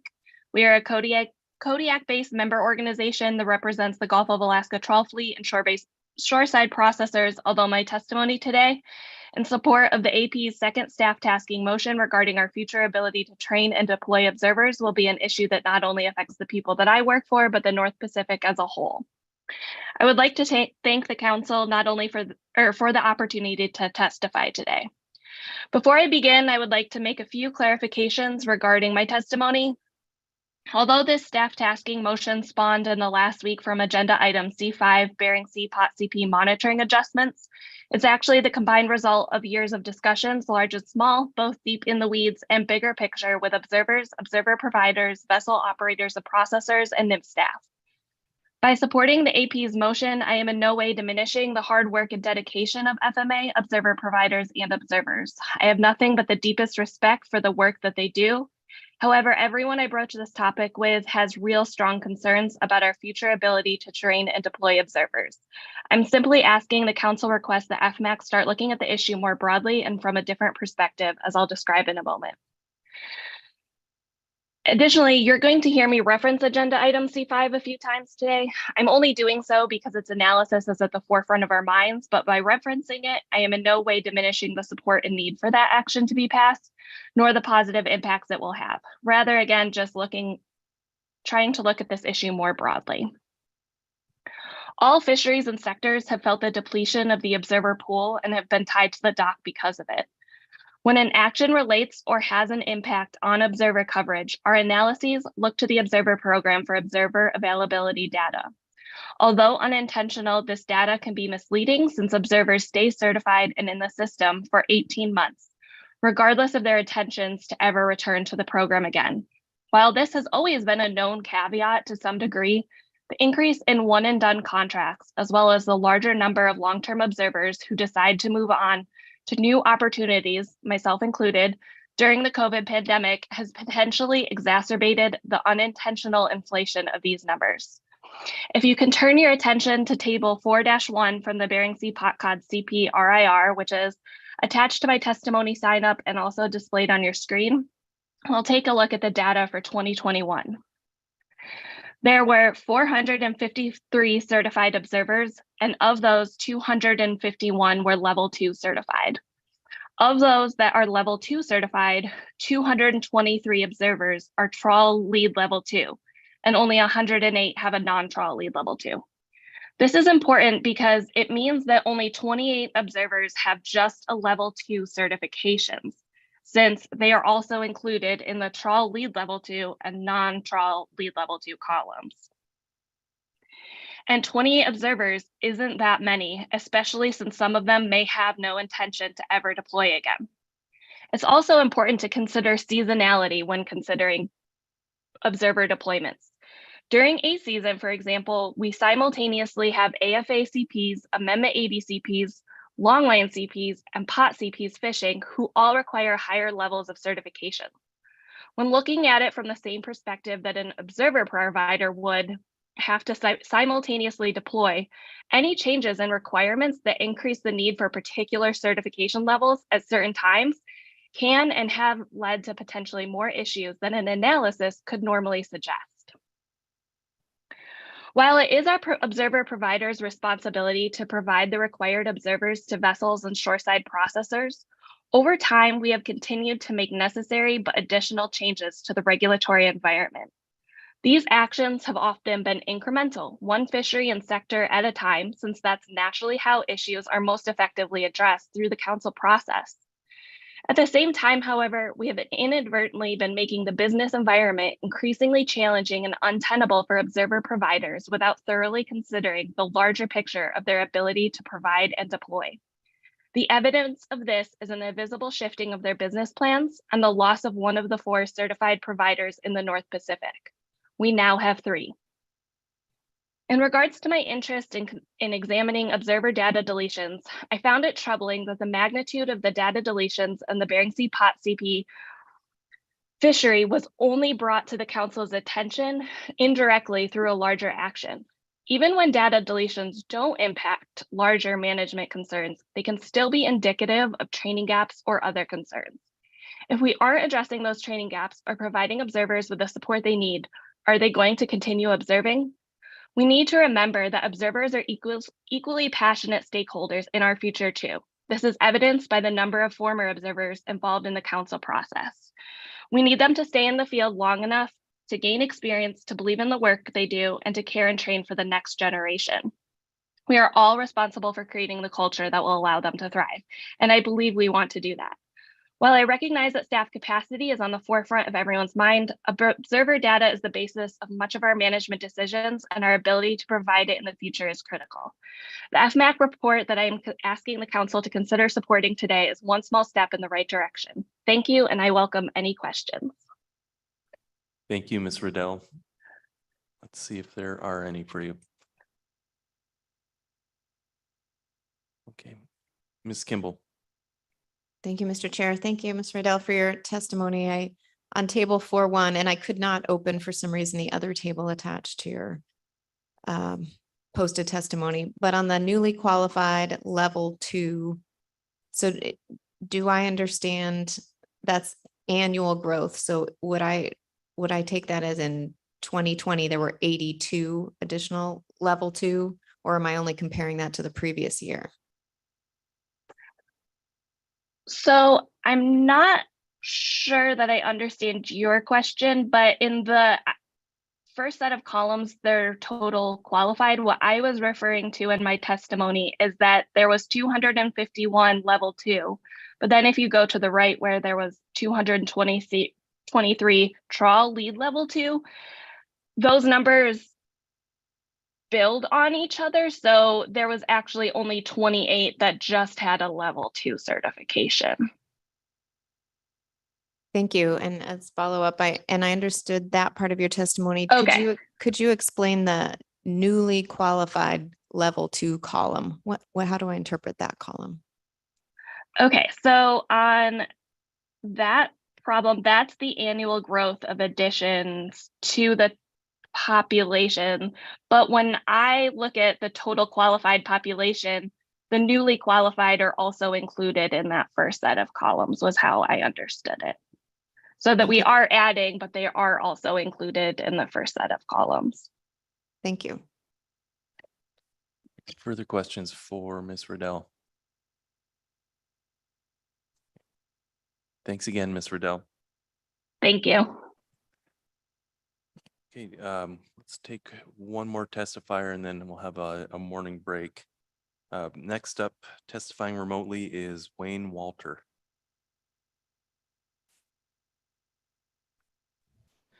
Can you hear me? Yes, we can. Good morning. Good morning, Mr. Chair and Council. My name is Wayne Walter. I am a previous ground fisheries observer in Alaska, the West Coast, and the Hake program on the West Coast. I'm here to kind of second Chelsea or Miss Riddell's mention of the need for the retention of observers to be considered when actions are being made by the council, the NIMP staff, and that people do not go directly to the providers. I know that observers are getting more involved in the council process, and I'm trying to do my best to help support observers. As someone who is no longer an Alaska fisheries observer, I've retired from that lifestyle. I've moved to other aspects of helping the Alaska fisheries programs. I ask that people look to observers like Sari Williamson, who is the FMAC observer representative and is going to Tasmania to present an idea on an observer mentoring program that can help retain observers and make prior observers feel more connected to their community and as stakeholders in the fisheries science and in the Alaska fisheries. I've heard it said previously in the AP meetings and other meetings and committees that doesn't seem like most people seem to think observers are stakeholders in this process, but they are. Observers are human. That seems to only be brought up when observers are making mistakes or not able to make it on vessels. But they are human beings that go up, they do these jobs. People like to compare camera systems to observers and say, well, cameras don't sleep, they don't get sick, they don't get ill. Well, cameras can't adapt. Observers can adapt. Fishermen are always loving to change their catch handling processes, and observers can adapt to those means because they're given the tools to do so. Cameras cannot. Observers are human beings, and it seems to be forgotten consistently throughout all of these processes that all of these numbers, each of these is an individual person. When it comes to items like C5, where it's talking about the Bering CP, you heard arguments made by the fishing fleet that, well, they're going to be out of observers, so they don't have the observers to train. They need to throw them on these pot vessels, but these are kids. A lot of these are people coming just out of college that have never been on a boat before. I know a lot of new observers that have gone on pot CP vessels and have had terrible times, never wanted to come back and do the job. Observer retention is key, and going to the observers directly to figure out what will help them keep them around is a great idea. Rachel Mailer is going to Tasmania to do a presentation on observer retention, and a lot of that talk is going to be about observer mental health and other issues that observers are experiencing up in Alaska. And if people want to keep observers around to do and collect all this data that is required for fisheries science, I ask that you look to them directly and not go to the providers who do not have the observer's best interests in mind most of the time. They're just trying to get people out on boats so the boats can go and fish. Thank you. Thank you, Mr. Walter. Really appreciate your testimony. Ms. Kimball. Thank you. Thank you so much for your testimony. I heard you loud and clear on supporting the motion from the previous testifier, and having the council ask providers what their ideas are on retention. Did you have ideas on how to increase observer retention for North Pacific fisheries that you could share? Yes, I would ask that you don't go to providers for these things. I'd ask that you go to talk to the observer rep, talk to levels of observers that the council has connections to directly to get the information. Providers are going to give observers, they're going to pressure observers into giving answers that observers think the providers want, and the providers want answers to give to you guys. You need to go or find a means, go to the observer rep, find these answers directly. I would recommend that the number one thing, if you talk to observers, they always bring up pay the first thing. In the past 15 years, observers have gotten an increase in pay for entry-level observers. So that first contracted observers, half of that of inflation over the past 15 years. You can look at the toxic lifestyle that observers have to do with. NMFS and OLE do a lot to protect observers up in Alaska. But the reason I quit my last contract was I got one too many of the speeches. That is nothing against you, Wayne, but your job's a joke. I don't understand why you do it. Observer data is useless. You don't get any of this data in there for 10 years. Dealing with some fishermen is a joy. Some fishermen are the greatest people I ever know, but dealing with them in the field, some of them are incredibly toxic individuals, and not getting mental health assistance from NMFS staff. They have a health hotline, but it's more of an emergency hotline. A lot of observers feel like, and it's not something people can get help for in the field. And just dealing with the work-life balance. A lot of observers get turned and burned right away because the fisheries need observers. There's an observer shortage and people get burnt out super quickly. COVID years kind of exacerbated that. Yeah, there's a lot I could go on. I actually have a podcast that I do to help observers stay connected to the council process and try to get them more involved and make them feel like they are part of the fisheries up there and more than just like an expendable item. Thank you. Thank you. Further questions for Mr. Walter? Mr. Tway. Thanks, Mr. Chair, and thank you, Mr. Walter, for taking time to present this and let us hear your perspectives. I'm intrigued by the Hobart presentation. Will that be, are there plans then to bring that presentation that is being given in Hobart back to the council process as well? Which presentation are you inquiring The about? presentation that is at the upcoming International Observers Conference in Hobart, Tasmania. I mentioned two, there's one talking about the observer mentoring program, Yeah. which will help retain observers. That'll be Correct. presented by Sarah Williamson. So I'm sure if somebody's interested in the FMAC meeting, she can bring that up to higher levels. That would be, she's currently in the field. So I'm not sure what her availability would be to give that, but if asked, I'm sure she would. She's a very dedicated and insightful observer. Thanks. I was also wondering if you would share maybe just a little bit of your experience through the COVID years as an observer with the council right now. Yeah, so I've actually previously testified on this a few years back. I remember that.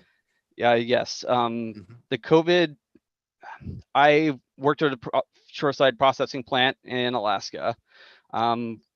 February, when the lockdown started, I saw a lot of my friends on fishing vessels that were on fishing vessels delivering to our plant specifically and would not stop by any other ports or any areas where the vessel observers could get off. So these vessel observers were stuck on, just like the fishing crew, a 120-foot vessel, 200-foot vessel, depending on the size.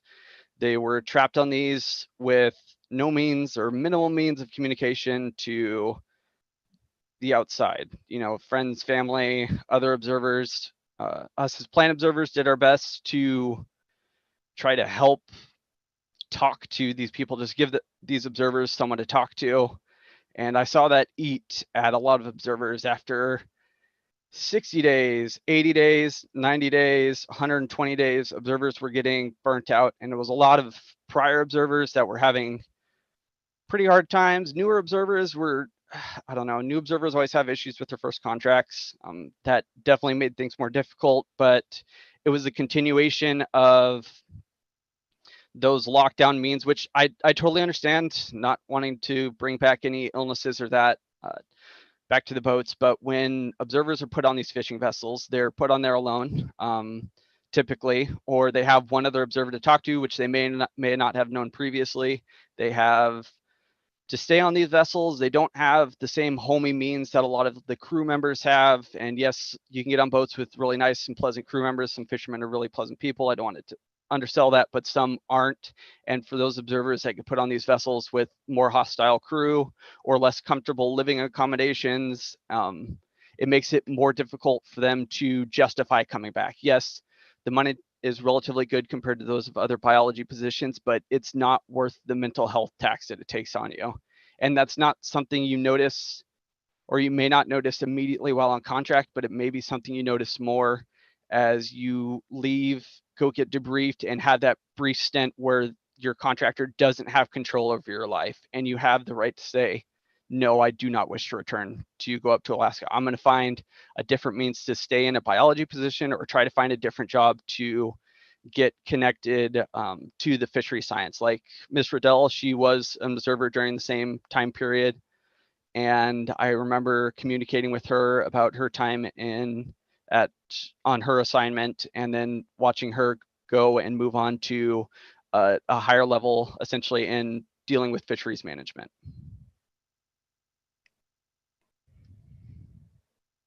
Mr. Chair, I don't have another question. I do have a brief comment though on that.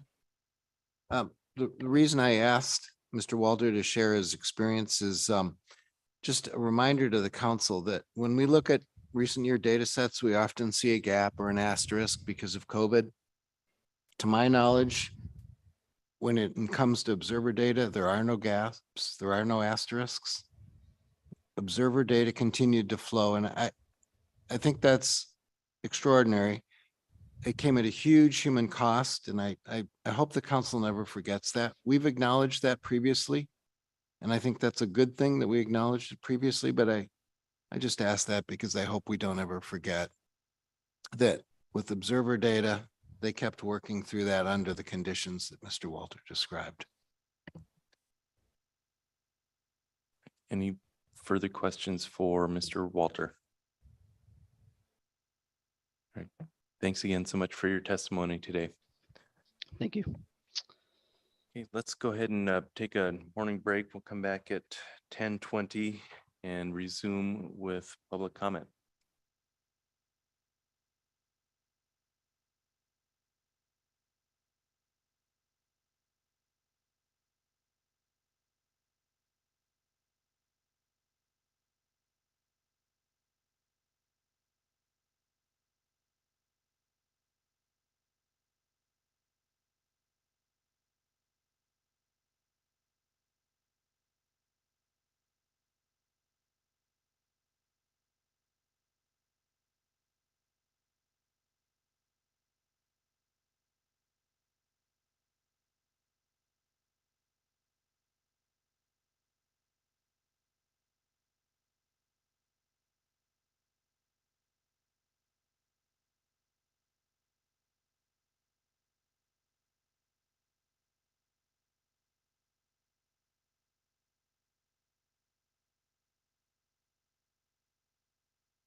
Council, please come back to order.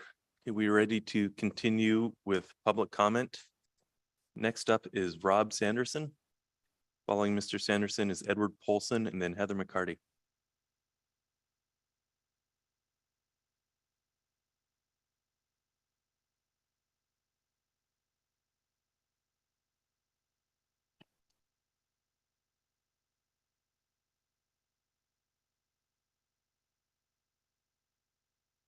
Morning, Mr. Sanderson. Yeah, good morning, Mr. Chair. Good morning, Council. Rob Sanderson, Jr., Vice President, Lincoln Heights Central Council, based out of Juneau, Alaska, citizenship of 35,000 worldwide. I appreciate the time to speak one last time before the meetings are over with today or tomorrow. I understand everybody looks a little antsy to get back home. It's where it's come to now. Again, I'm here in the position of Vice President of Central Council, and I really want for the record that we support First Alaskans, Native Peoples actions, Jackie Boyer's comments that she so eloquently displayed this morning as the first person to testify on staff tasking. So she's a pretty hard act to follow. In the future, the tribes will start coming and asking for a seat at this body, not one, but maybe two. Alaska tribes, American Indians, is one group of people in the land that they own that have to continually prove who they are. It's happened to me many times. So with that, Mr. Chair, we need fair and balance on this council. Alaska Natives take the least out of our resources out of the state, waters and lands, on federal lands too, federal waters. Western science is not always the best answer.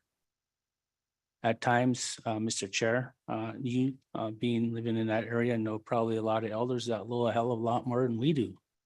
I know a lot of elders that know a lot that can benefit this body here, and we're starting to lose them. And so, going forward, Alaska citizens are starting to catch on what's actually going on in the Bering Sea and the Gulf of Alaska in terms of bycatch. People are getting more educated on what's going on, maybe not all the numbers, but they do know things are going on out there. And I will say this, it's not just all bycatch. There's a lot of things within the marine environment that are affecting our salmon, king salmon runs, halibut, chum. The difference between native food sovereignty and native food security is that the people that live in the larger urban areas, they have that food security, right? Okay. You can go down to the grocery store and get this and that for a good amount of price, but natives, ours is all about native food sovereignty. We protect our lands and our waters and the food that our native way of life food, which the feds in the state call subsistence. We as tribes don't even have a word for that name. We call it our way of life. And so the best we can do is to protect our native food that sits on our lands. That's native food security, our sovereignty. So with that, we have good young native leadership that is coming up. Myself, Jackie, Shawan, the list goes on. And as the council, moves forward, we will be educating our youth on what's going on. And as we will be trying to educate youth, I understand there's meetings going on in Anchorage that will be, I believe it's First Alaskans that's hosting. And kudos to you guys. And we have come a long way, in where we were years back to today. We got a seat, hopefully will be named today to the tribal seat on the AP. In looking back on the Magnuson-Stevens Act, and I have 1 minute to get this out, Mr. Chair, is that the Magnuson-Stevens Act, Section 302B requires for fair and balanced appointment of active participants in the fisheries. That does not seem fair and balanced when there's no tribal government representation on the council. The Magna-Stephen Act requires that the Pacific Fishery Management Council include a representative of an Indian tribe from California, Oregon, Washington, or Idaho from a list submitted by tribal governments. We believe that a similar action should be taken at the North Pacific Fisheries Management Council. The governor makes a majority of the appointments to the best of my knowledge. And I think, in my opinion, change is coming, it's slow, but let's hope that the fisheries don't get, taken out by a big trawl while we're trying to get to that point. Alaska natives, we take one fish over the limit, hell, we get harassed, we get deer taken for us, I'll use my brother, he got one Chinook over the limit, he knew he made a mistake, but he went through hell trying to get his stuff back.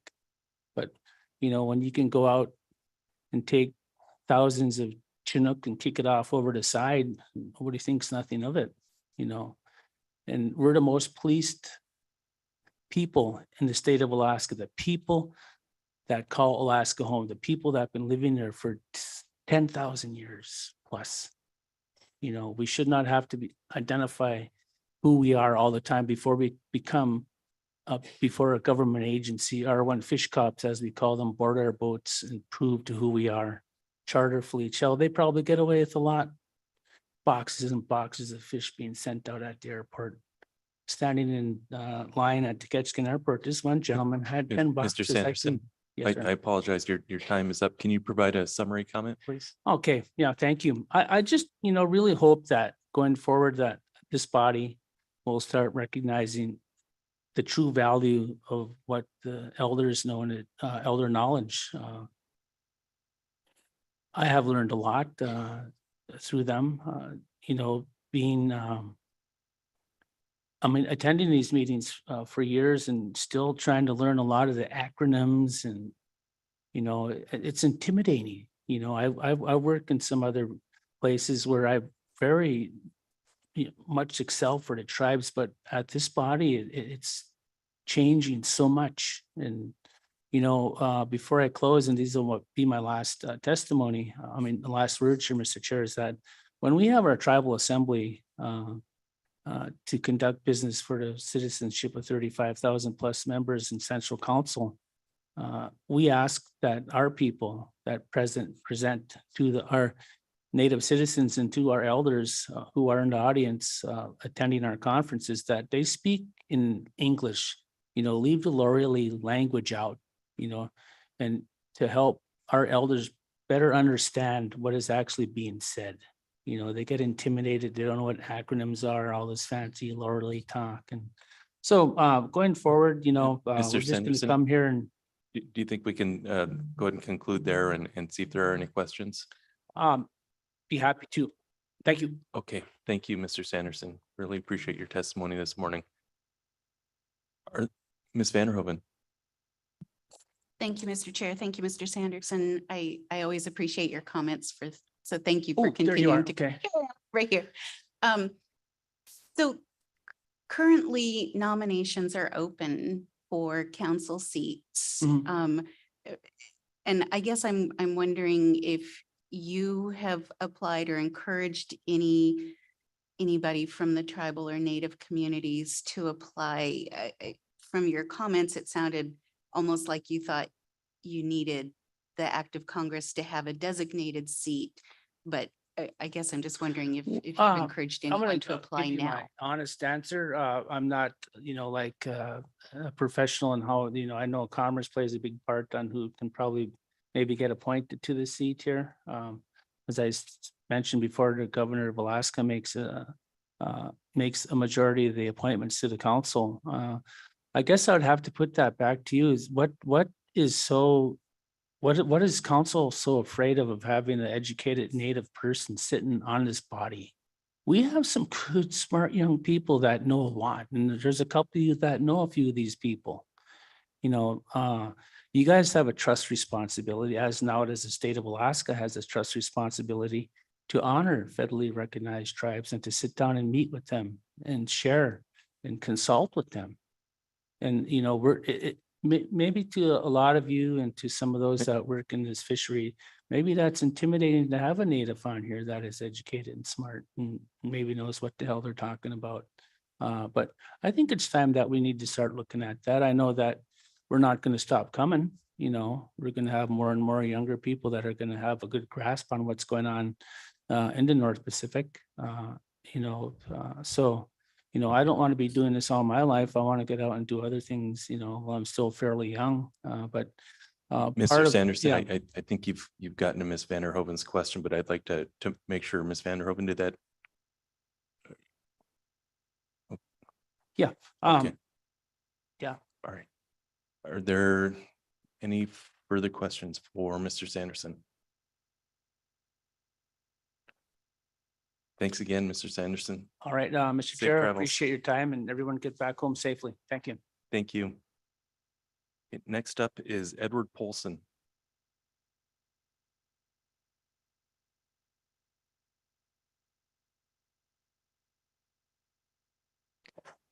Good morning. Good morning, Mr. Chairman, members of the council. My name is Edward Paulson. I'm a part owner in 2 crab boats and a quota shareholder, crab quota shareholder as well. I'd like the council to consider an alternative to the action taken in December to close Area 512 to pot cod fishing so as to protect red king crab in Bristol Bay. While I support the intent of this action, as I feel pot cod needs to reduce their mortality of red crab, I'm hopeful there could be a more flexible and robust solution. My proposal at a high level is to create a framework agreement approved by the council that pot cod vessels would need to agree in order to fish east of a certain longitude beyond which red king crab bycatch becomes an issue. The framework agreement would define requirements for vessels to fish, which could include the use of sock tunnels, small body mesh on the pots, observer coverage, and new gear modification technologies which reduce red king crab bycatch as they become available. If vessels choose not to sign on to the agreement, they can only fish west of the defined longitude where there's much lower abundance of red crab.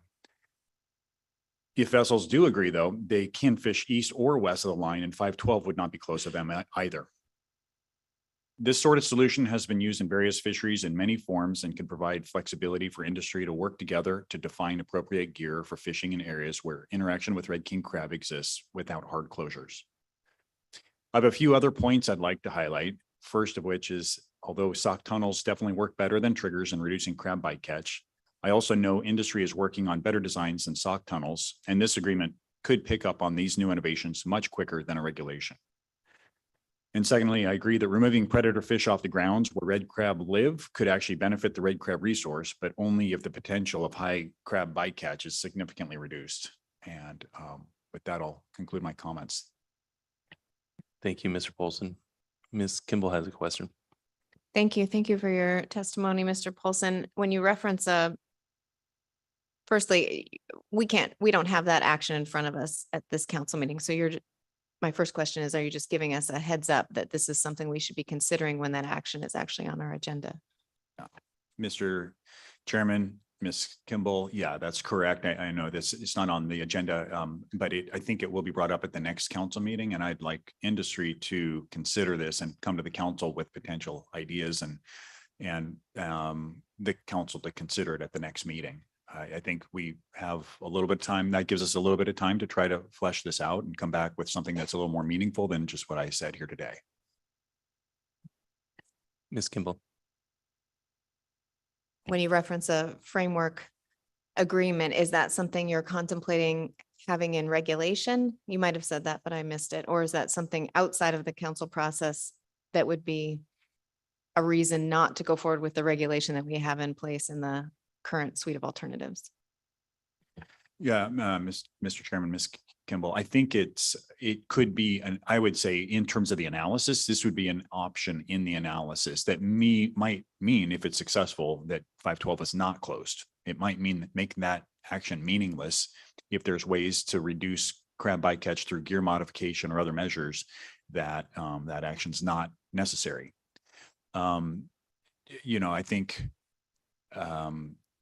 it,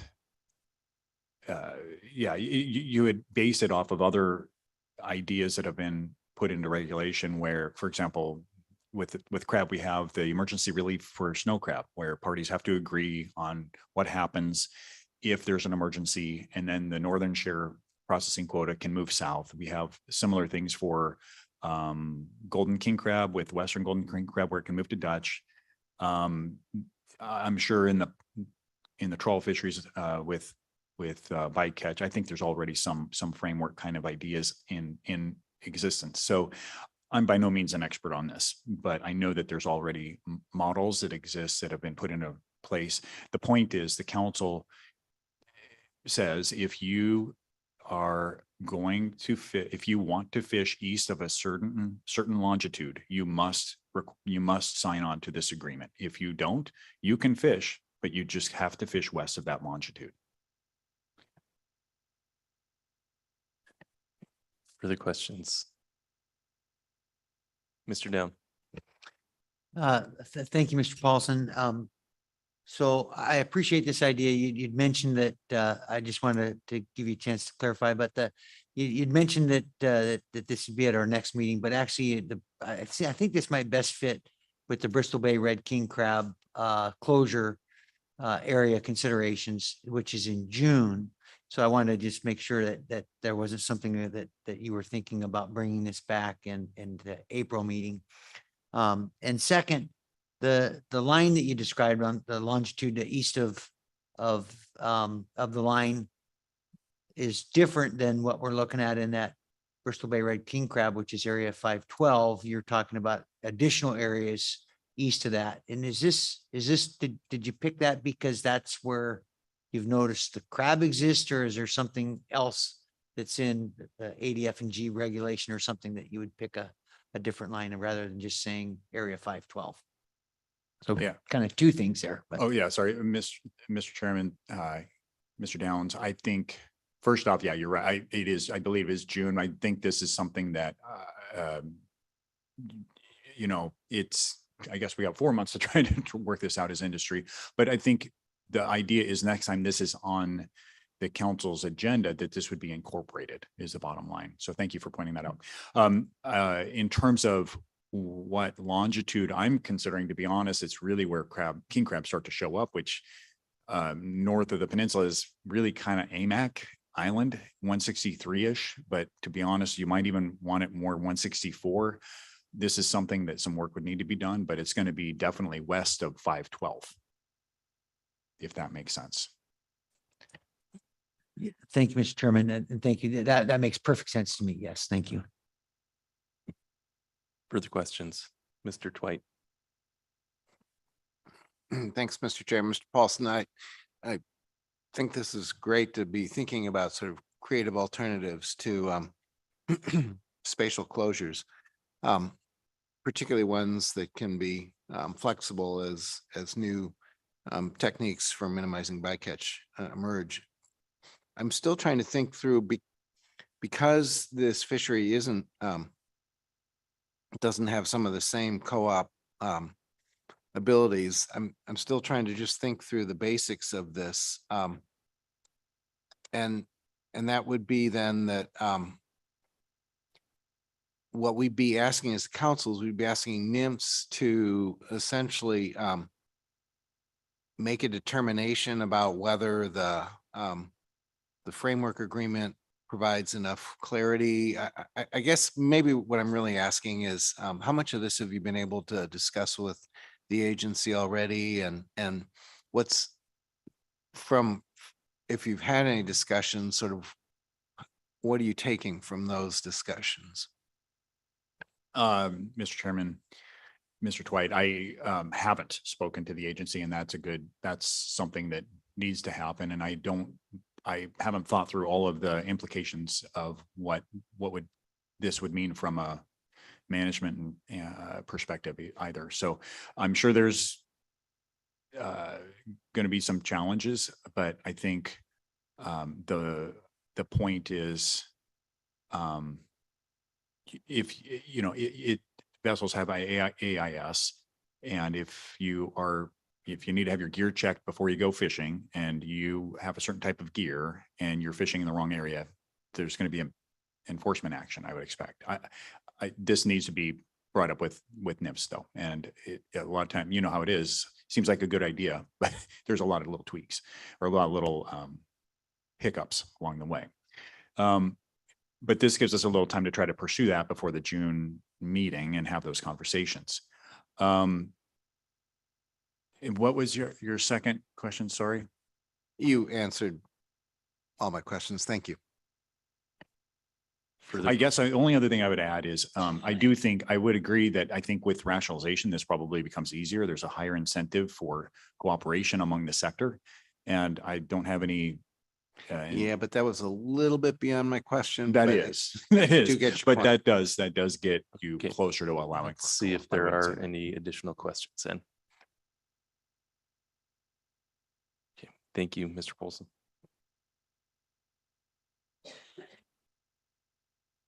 Okay, next up is Heather McCarty. Thank you, Mr. Chairman. This is Heather McCarthy. Can you hear me? Yes, we can. Good morning, Ms. McCarty, and I understand joining you as Mateo Pasadon and John Moeller. Yes, they should be there or almost there at the They table. are there. Okay. Okay, good morning. Thank you. Thank you. Good morning, Mr. Chairman and members of the council. I'm Heather McCarty, and I'm speaking for Central Bering Sea Fishermen's Association, CBSFA, this morning. First, I guess we will have the others introduce themselves and for the record. Good morning, Mr. Chairman. John Moeller with ADAC Community Development Corporation. Mateo Pasadon for the city of St. Paul. Thanks, guys. We are going to address today vessel caps in Area 4, not the interim measure that you passed earlier in this meeting, but the permanent measure that we hope to get on your agenda, the one having to do with the motion you passed last year. We first would like to thank NIMS and the council and the staff and leadership for their continued attention to this issue. We recognize that it's a relatively small issue compared to some of the bigger ones that are on your plate. And we think and we hope that it can be dispensed with in a couple of meetings.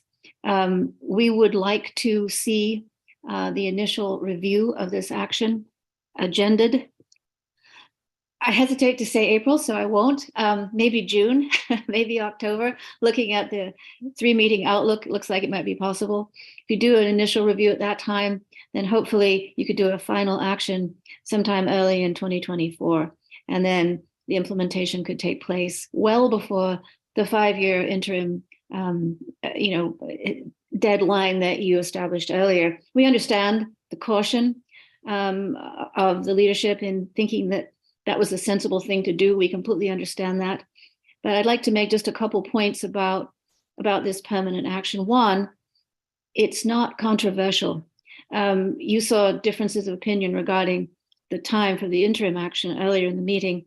But as far as the permanent action goes, we've determined amongst ourselves, amongst those people who are here at the meeting, that we see this the same, that the current options and alternatives that are in your motion are acceptable for analysis for all the parties, at least the ones that have been here involved in this meeting. So it's not controversial. And I know it's hard to say this if you're not an analyst, but we don't think that it's particularly complex. We don't think that the motion has to be brought back to be jiggered with at all, that the current alternatives are fine. And we also are thinking, the second point is that with the analysis being of each area, as you have seen from the interim analysis, we assume it'll be the same in the permanent action. Each area is looked at separately. And if there are solutions that need to be considered for each area separately, that is 4A, 4B, and 4CD, that can be done given the parameters of the current motion. So those are the 2 points I wanted to make, along with thanking you, and I'll turn it over to my colleagues there at the table. Thank you, Heather. Good morning. Thank you, Mr. Chairman, members of the council. Again, for the record, my name is John Moeller, and I wanted to ask Heather for a little bit of her time this morning to come up here and show our unity relative to the June motion. and that AC/DC is in agreement with Ms. McCarty's comments there. And that I'll wait for my other colleague here to speak, and I'll offer myself up if any questions there may be. Thank you, Mr. Chair. We just wanted to echo the comments made earlier by Linda Benkin, Ms. McCarty, and now Johnny Mueller concerning a timely development of the analysis for the long-term fix to this issue. We've stated the reasons why this is important to the community, so I will spare you that. But yeah, we agree with what was said earlier.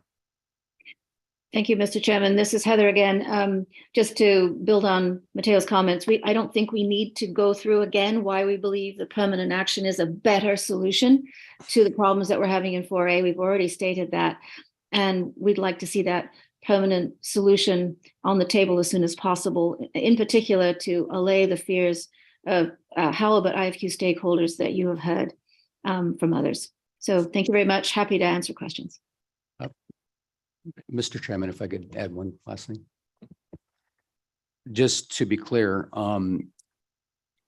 yesterday's action or the day before relative to 3 years versus 5 years, from an AC/DC perspective, I just want to, for the council to fully understand that we support as expedited as the process as we possibly can. Our concern was that there might be that the council action wasn't going to be right, like I said in previous comments. So I just want to be clear, Mr. Chairman, I support my colleagues here, Ms. Bankin, in terms of expediting the permanent action.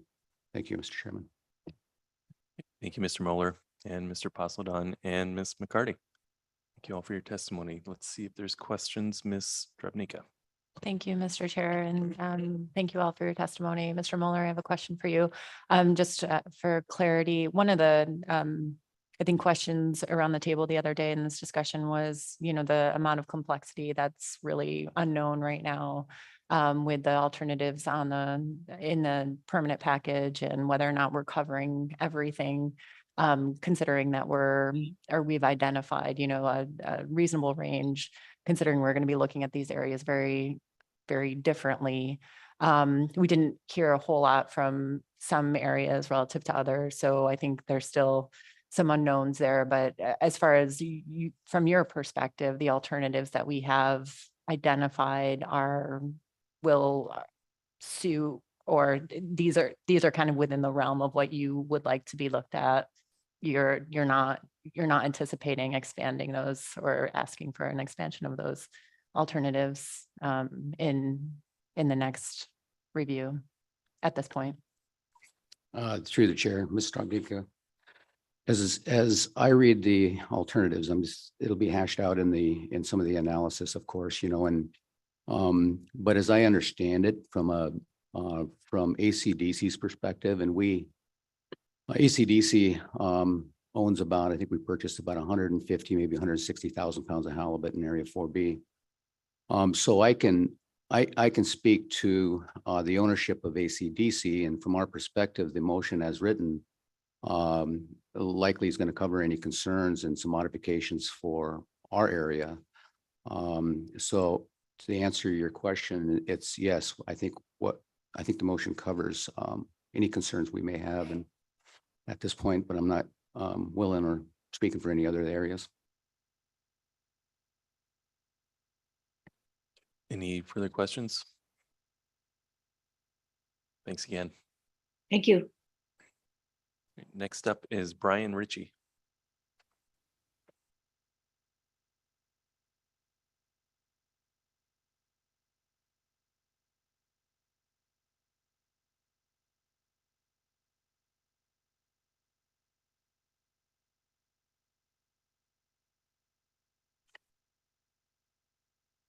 Morning. Good morning. Chairman Kaneen, members of the council, and through the chair, for the record, my name is Brian Ritchie. I own North Country Charters in Homer, Alaska. My company provides employment to 13 people. Only one of those 13 is not an Alaskan resident. We have excellent employee retention, and collectively we do our best to have a positive impact on Homer's working waterfront. which I believe could be a case study of a healthy and diversified cooperative fishery-based community. I'm proud to be a part of that community. In addition to being a career fisherman and lifetime spit rat, I also sit on the board of the Alaska Charter Association as vice president, and I am the director of the Homer Charter Association. I'm testifying today to support the recreational quota entity and the option to rescind the February 2022 motion for potential CSP adjustment. While I'm here, I also want to speak briefly to something I think we hear far too often in this process. I believe that the assertion that there is significant conflict between the guided recreational halibut sector and halibut longline sector is a mischaracterization often generalized to include all areas. I cannot speak for all, but in my experience, there is often cooperation between the partners of the CSP. I've been lucky to work with longline fishermen and representatives in the council and IPHC processes. Many of them have been supportive and communicative as we have gone through a process that began as an allocative shift and wound up being developed into a cooperative and responsive means to provide Alaskan communities like Homer with bolstered fishery resilience. So I want to take this opportunity to publicly thank those stakeholders, members of the council, participants in the IPHC, and specifically Richard Yamada, Andy Mesereau, and Forrest Braden for their hard work to help guide partners in the CSP to an agreement that reflects the will of both parties and hopefully will provide long-term benefits to our working waterfronts and the people that depend on them. Thank you. Thank you, Mr. Ritchie. Appreciate your testimony. Are there any questions? Thanks. Next up is John Yanni, testifying remotely. Good morning, Mr. Chairman. Can you hear me? Yes, we can. Good morning. Yeah, thank you, Mr. Chairman. It's John Yanni on behalf of the North Pacific Crab Association, the holders of the majority of IPQ and the Crab Rationalized Program. I'm just here to testify to thank the council for adding the facilities use cap issue onto the agenda, and we look forward to expediting the review and hopefully the passage of the change that allows for exempting custom processing agreements from the Bristol Bay Red King crab and Bering Sea South Opilio crab program. We'd also like to encourage the council to begin its review of the current crab program, or its current review of the crab program. More than any other time, I think, because of the condition of the crab stocks, this particular review of the program is particularly important. There are a number of mechanical structural issues in the program that are now causing difficulties for the program to move forward due to these low crab stocks, and we're hopeful that the council will initiate its review, and we look forward to participating in that. Thank you very much. Thank you, Mr. Yanni. Any questions from council members? Don't see any. Thanks again. Next up is Werner Wilson. Good morning. Good morning. I'm Werner Wilson, Senior Oceans Campaigner for Friends of the Earth US and member of the Chilean tribe of Dillingham, Alaska. I want to applaud the council for keeping these meetings hybrid. It does make it much more inclusive. There are people who don't know how to use such technology, though. Also, as Mr. Frank Kelty said in his B report testimony, Unalaska is just getting their high-speed internet. I would support his suggestion to have a meeting in Unalaska, though, because that is our largest fishery port in terms of volume. But there are many regions in Alaska that don't have such internet yet. So I just want to remind you that while it's great to have that we have a hybrid opportunity, it's those who do not have the resources or knowledge to be part of that who are missing out on these important decisions you make. I want to echo some previous comments by Jackie Boyer of Native Peoples Action regarding the intimidating environment of this body, and hopefully work will be done to alleviate that. That being said, me and my experience at this meeting, providing testimony was a little problematic, especially since there are important issues that were happening simultaneously between the AP and the council. So I was running back and forth. I would encourage you to keep the testimony sign up available until the very day you actually take the rest of it up, because it closed the day before I testified, but public testimony wasn't finished. So I couldn't speak unless another party who already signed up allowed me to testify with them. It caused a disservice to our friends at the Ocean Conservancy, who thankfully let me speak on the EFH issue during their time. Keeping signups available until the day you finish your public testimony is the least you can do for those of us who travel all the way from Western Alaska to be included in these discussions. I'm looking forward to salmon bycatch being center stage at future meetings and was very interested by the bycatch task force meeting at this meeting. Again, we are looking forward to analyzing all fish impacts to the endangered southern resident killer whale that is prey limited largely to Chinook and only has 73 individuals left. The electronic monitoring and observer programs allowed us to realize these fisheries are having a big impact on their Chinook salmon prey, where upwards of 85 to 90% of Gulf of Alaska trawl fisheries, not troll, bycatch would be heading to Pacific Northwest rivers. I want to emphasize the testimony from Chelsea Riddell of the Alaska Groundfish Data Bank and Wayne Walter, who understand the need to build on, nurture, and protect the observer program, but also the testimony of Harley Lever during the EFH discussion about how some crew are doing whatever they can to avoid observers and throwing halibut over before they could be counted in the overall total bycatch numbers reported to this body. That's why we also need a very robust EM and observer programs. Regarding your EFH report, while you didn't really do anything on that, which is very disappointing, I think staff needs to explain your lack of action to communities in rural Alaska community hubs. If you can't do that by flying out to meetings in the communities that would be a service to our elderly who know best on these issues, at least you can do remote interviews with our radio stations and newspapers on that issue that only comes up once every 5 years. This would help educate those who have most at stake. On the concern of staff resources, I want to remind you all the Magnuson-Stevens Act reauthorization coming up, and Alaska's new Congresswoman, Mary Peltolo, is very fired up on our fisheries issues. I would encourage you staff to be very involved with congressional legislation on that, as you are the expert on these issues and you hear from your stakeholders.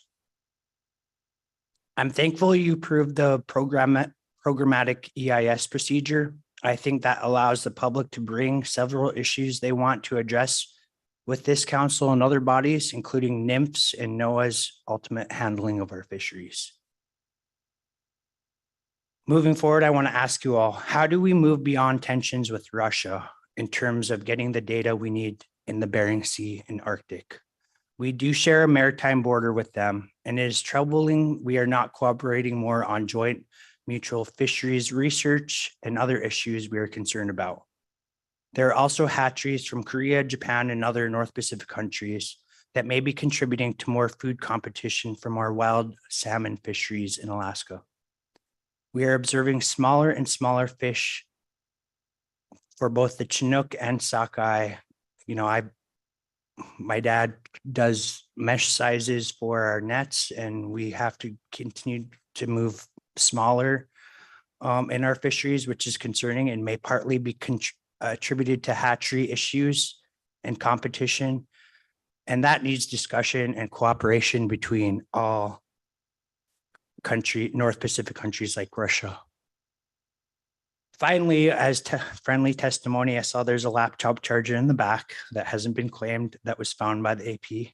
I wanted to mention that to any participants, just in case you can be reunited with it.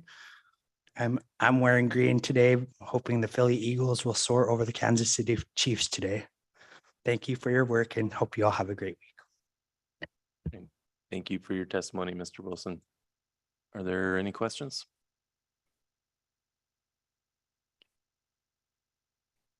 Thank you. Last up, testifying remotely is Neil Rodriguez. Hello, can you hear me? Yes, we can. Hello? Good morning. Hi. Good morning. Hello, Mr. Chairman and members of the council. My name is Neil Rodriguez, and I'm here to testify on the AP Tribal Member seat. I am a proud, enrolled, and active member of Aroostook Sarmute Traditional Native Council out of Bethel, Alaska, who put forth my name as a tribal member selected to be considered for the newly created Council Advisory Panel tribal seat during ONC's January council meeting. My testimony reflects my background, my thoughts on the importance of the AP tribal seat, my experience as a former AP member with respect to tribal engagement at the North Pacific Fisheries Management Council. I previously served on the AP from 2010 to 2013 in a non-tribal capacity. In previous testimony during this meeting, I've listened to others voice their desire to have council meetings in hub communities such as Bethel and Nome. In my previous service on the AP, I witnessed robust efforts by the council and council staff to host meetings in hub communities. I attended meetings in Nome, Dutch Harbor, Kodiak, Sitka, and maybe other places too. I applaud those efforts despite the logistical challenges it's encountered, and believe the face-to-face interaction with tribes, tribal members, and tribal leadership in those communities, and recall at the time that it was a really good thing. My professional work experience includes working directly for and or with Western Alaska tribes, North Pacific Fishing Trade Associations, CDQ groups, fishery sectors, both Bering Sea and the Gulf, and the North Pacific Fishery Management staff. I'm not affiliated with any specific fishery sector, NGO, or regional tribal consortia. My affiliation and interest is only to serve to the best of my ability to listen, analyze, communicate, and to give a voice to the directly impacted, underrepresented tribal people who are often not at the table when decisions are made that greatly impact our people and the marine resources that support our villages. Over the years, including my previous time on the AP, I worked tirelessly to encourage direct participation by Western Alaska tribal members and governments at the council, and to improve their engagement with industry stakeholders, the council, council staff, and within the council process. I was often disappointed at the results and efforts that often result in barriers to tribal and unsuccessful barriers. Resolving of barriers to tribal engagement is very intimidating arena. However, I was overjoyed last fall when I learned that a new seat on the AP was created that would be designated for tribal representatives. When asked by a fellow tribal member about possibly being nominated by our tribal council and serving on the AP as a tribal representative, I immediately felt an overwhelming social responsibility and obligation to, at the minimum, to consider accepting such an opportunity. My background includes a degree in economics and American studies from Brandeis University. I've worked as an economist at both the state and federal agencies. I'm familiar with the NEPA process, the EIA, EIS, and tribal consultation. I speak the language. I've worked for more than 25 years as a technical assistance professional and have worked directly with more than 24 Western Alaskan tribal governments, and most recently in lower 48 tribal governments to assist with community and economic development efforts that provide much needed infrastructure to enhance economic opportunities in Indian country and Alaska Native villages. At a minimum, I hope my Mr. Rodriguez, here encourages, yes? I apologize. Your time is up. Can you provide a summary comment, please? I have 15 seconds left now. I have a summary comment. At a minimum, I hope my effort here encourages and inspires other tribal members, the younger generation, to step up, fight for a seat at the table, and to serve our people and represent tribal interests at the North Pacific Fisheries Management Council. Thank you, Mr. Chairman and members of the council. Thank you for your testimony, Mr. Rodriguez. It's been a while. Good to hear from you. Council members, any questions? Ms. Kimball. Thank you, Mr. Chair. I don't actually have a question for Mr. Rodriguez. I just want to express appreciation for taking the time to apply for the seat. We got a great group of qualified folks putting in their names, and I appreciate him taking the time and interest to do that. Thank you, Ms. Kimball. You're welcome. Okay, I don't see anything further. Thanks again, Mr. Rodriguez. Thank you. Okay, well, that concludes public comment. Let's go ahead and stand down for about 5 minutes and come back and see what the council would like to do.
Council, please come back to order.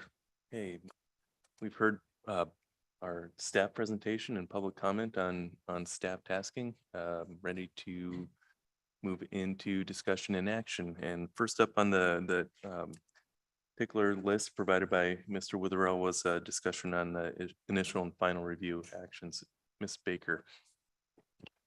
Thank you, Mr. Chair, and I appreciate that. I'm certainly not looking for a lengthy discussion of this. I just was prompted to ask about this again with the addition of the C5 agenda item on this meeting agenda as both initial review and final action. And this council more than occasionally gets requested if stakeholders or fishery participants are looking for an expedited action that's particularly important to them. We frequently get asked if we can do that initial review final action at one meeting. And I was hoping we could just lay out some general guidelines about what the council staff think about when entertaining something like that. When is initial review final action possible, advisable, and when can we not consider it at all? Mr. Witherell. Thank you, Mr. Chairman. I'll look at my notes here, but over the years, the council has from time to time expressed interest in taking initial review and final action at the same meeting as a way to save council time and also speed up the implementation of any changes. Of course, this comes at the cost of, reduced public input, a limited time for SSC review, or sometimes even no SSC review, the risk of missing some critical component of the action. And in most cases, the agency and council staff have urged the council to take a two-step approach for all but the most simple actions, because experience has shown us that sometimes when we rush for final action, we overlook some of the complexities, and it results in NIMS staff coming back to the council later as they discover some challenges in preparing the proposed rule, for example, and the original schedule actually gets further delayed. So really, I think the question is, when is it appropriate to take an initial review and final action at the same meeting? And I in my notes, I put out a few examples to try and cover when that might be appropriate. And for example, a simple rollover of existing regulations where the analysis is just updated with recent data. For example, regulations that extend those from an emergency rule. If the analysis is already done, the regulations won't change. Secondly, that the council has already reviewed the analysis of regulations. An example of this might be the POT CP monitoring analysis. A simple, straightforward regulatory change where timing is especially critical. In this case, maybe the Area 4 vessel use cap waiver, perhaps, if there are no changes. I also noted that where the council's already seen the information in discussion paper, and it's a straightforward FMP amendment with no regulatory changes. And this could be potentially, say, the EFH information update for the FMPs that we heard at this meeting. So those are kind of the examples, something where it would be unlikely to have any kind of complexity show up at the development of the proposed rule that would require the information to come back to the council and further delay action and still provide adequate public input. Thank you, Mr. Chairman. Thank you, Mr. Witherell. Mr. Kurland. Thank you, Mr. Chair, and Mr. Witherell. That's a helpful list. I guess I'm interested in your thoughts, Mr. Witherell, on procedurally and maybe with some historical perspective here.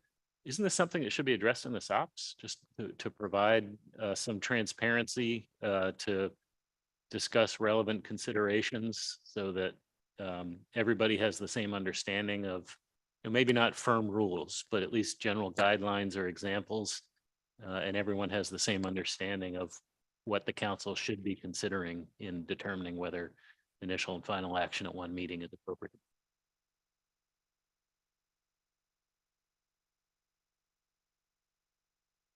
Thank you, Mr. Chairman. That's a great question, John. I don't think our SUP actually lays out our review process at all. We do that and through other means, but I see where you're coming from, and maybe we can have that discussion in April with the executive committee. How to provide that information to the public. Counselor. Thank you, Mr. Chairman. Because this was brought up on Thursday, I had a chance to confer with some of my colleagues. And we just wanted to provide a few considerations. I'll start with the bottom line up front. There's no legal red flags or anything. There's nothing in our legal authorities under the Magnuson-Stevens Act or implementing regulations, or as Mr. Curlin flagged, the SOPs.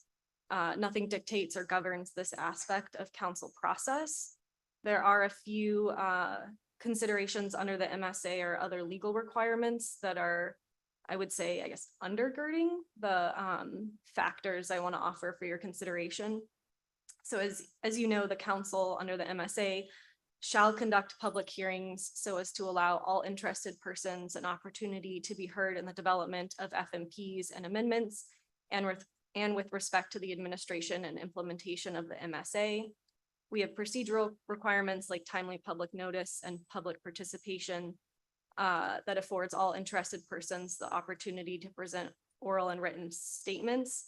And then we also have legal requirements concerning record building to support the council's recommended final actions. Miss Watson, can you pull your mic down just a little bit? Yes. Thank you.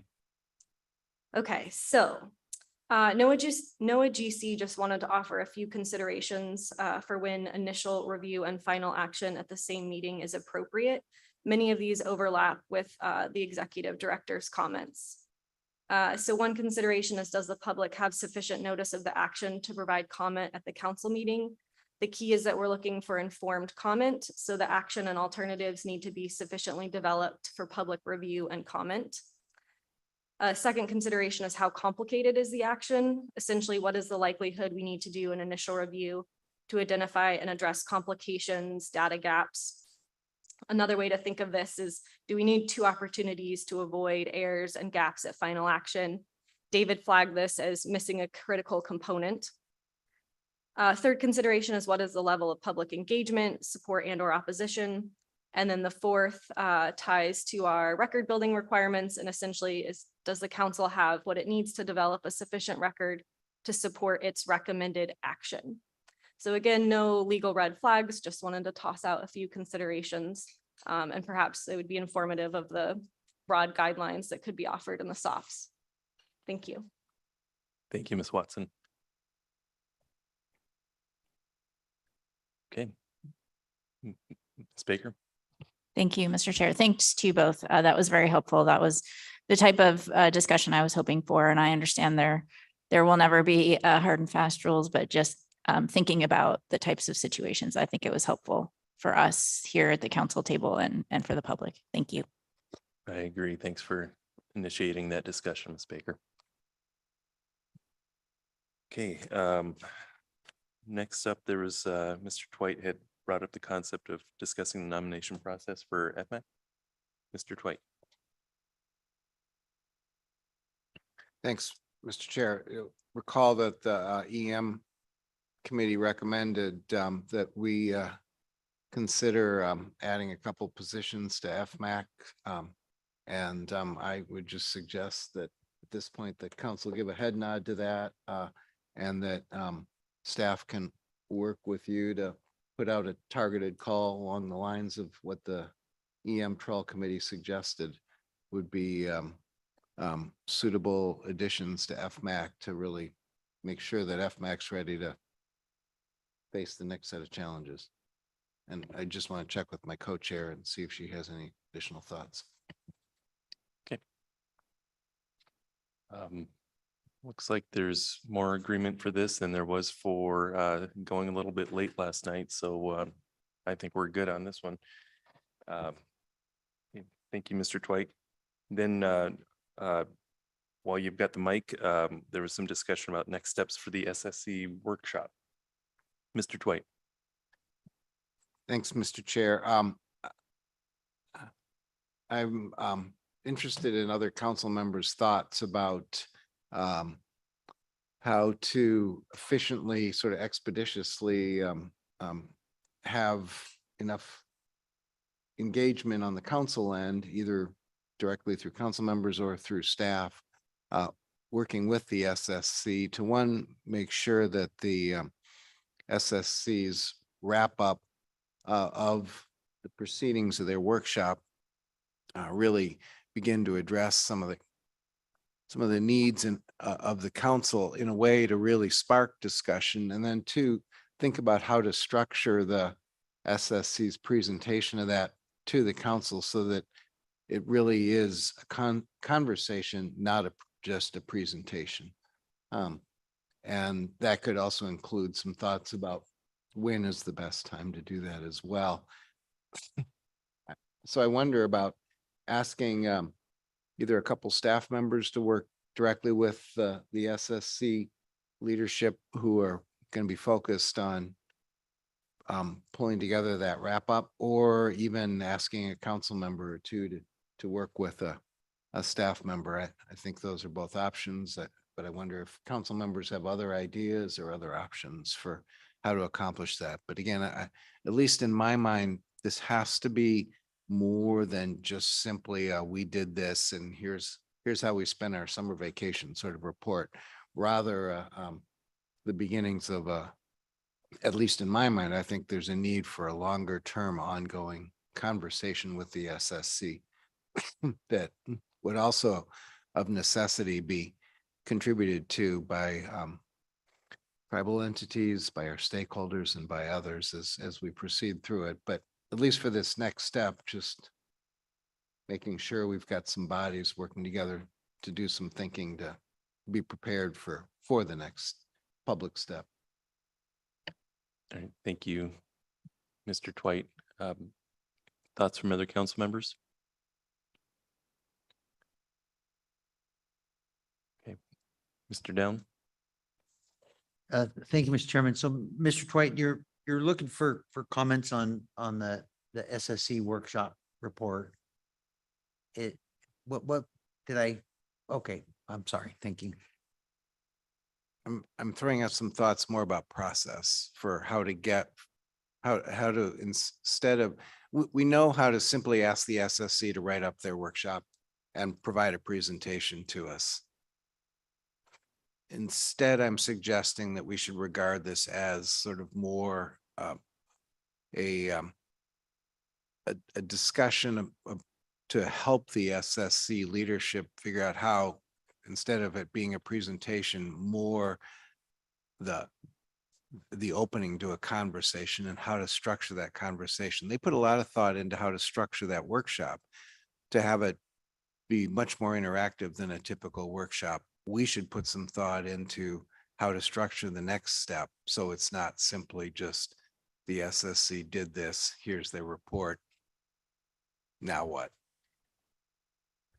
Mr. Down. Following through on this line of conversation, it's hard for me to separate that from the timing on this SSC report back. So that's why I had that thought. It's hard for me to separate what you're proposing here from the idea that perhaps April is not a good place for the SSC report. That should be moved to June. I think to incorporate some of these kind of conversations that you're talking about here. So that's why I had that idea, had that thought, and wanted to clarify if those two were linked, or if you see those are not linked.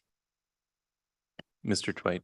Yeah, I probably didn't say it really well, but I thought what I was saying was that we might also look to those, whoever the council suggests comprise that group to think it through, that we also would look to them to provide us with a recommendation about when as well as how.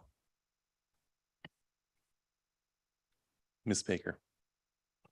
Thank you, Mr. Chair. And thank you. I appreciate this discussion. And I also generally support what Mr. Twite is describing in terms of a subgroup of relevant folks to think about that discussion. And I'm not sure if this fits in with it, but keeping on with the workshop theme, I thought the identification of discussion questions for the workshop might be something to think about for the council SSC discussion, because that I'm thinking a slightly structured conversation may produce a better result if we can get there.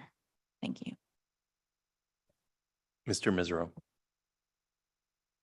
I'm supportive of Mr. Twight's concept, and I think the idea of having a staff and a council member review the report and then get together with the SSC and discuss the report and the next steps forward, working like a trying to improve lines of communication and look at on-ramps and all the different things that come out of it. I think that would be an appropriate way to move forward. I think if you have a bigger group than that, it's going to get bogged down. I think a couple of staff and a council member to go in and try and come up with some recommendations, and then the council can always look at the report and think about other things that might fit in, and then we can have a discussion about where to go. Seems like a fairly good standard way to continue the discussion, because they did put a lot of work into it. And I didn't hear from one person here, either in testimony or in the hallway, that they thought that was a waste of time or that it wasn't helpful. Everybody liked it. And so I think it's important to move some of the concepts forward and get what we can out of the SSC. We have some of the smartest people around sitting at that table. And, I think getting their thoughts into our process in a better way is a great idea. Thank you, Mr. Misery. Ms. Van Hoven. Thank you, Mr. Chair. I also like this general direction that we're talking about going. I particularly liked Ms. Baker's comments about some discussion questions to get that conversation going. And the more I think about it, the more I think June is probably a better time frame. I don't feel like that's too far out, that we're losing anything by extending that time frame. And I definitely heard the concern from SSC members about trying to get a report done in a timely manner. And by the same token, I think particularly the concept of making it more of a conversation or a discussion with the SSC and not just a report, I think is likely to be of the most benefit to us in the long run. So I'm supportive of the direction we seem to be going. Thank you, Ms. Van Hoven. I tend to agree. And as I think about the trade-offs between April and June, one benefit of having a discussion in June is that it would potentially allow us to check in April as a council on how the plans are developing there. So just another thing to keep in consideration. Other council members?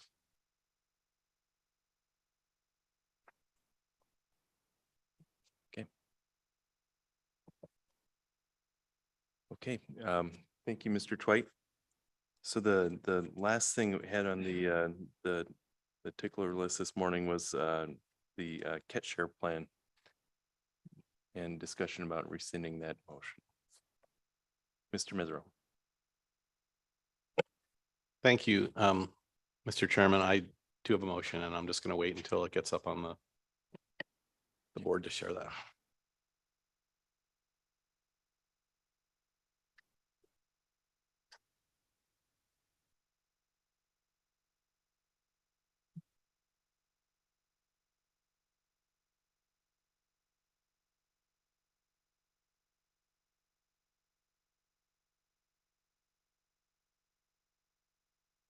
Mr. Misery. Thank you, Mr. Chairman. The motion is the council moves to rescind the February 2022 D1 Halibut CSP review motion. With a second, I can speak to it. Seconded by Mr. Jensen. Mr. Misery. Thank you, Mr. Jensen, Mr. Chairman. So the council amended their purpose and need statement of this action to send a clear signal to stakeholders, and that part of the motion that we're talking about rescinding reads as the preferred mechanism for dealing with allocations in this catch sharing plan is compensated reallocation via the recreational quota entity. Without an operational RQE funding mechanism, the council intends to review the catch share plan allocations as a possible way to alleviate this problem, while balancing the impacts to the commercial sector and dependent communities. Should the RQE fee funding mechanism become law and the council take final action on the RQE funding mechanism, the council intends to table or refine this action. So as luck would have it, on December 29th, the RQE funding mechanism language did in fact pass through the United States Congress and was signed by President Biden. The Alaska region of the National Marine Fisheries Service is already working on scoping the work required to begin the development of the regulation for fee collection, and has committed to work with the Charter Management Committee in the development of the fee collection system regulation. So it's anticipated this program will be operational in the foreseeable future.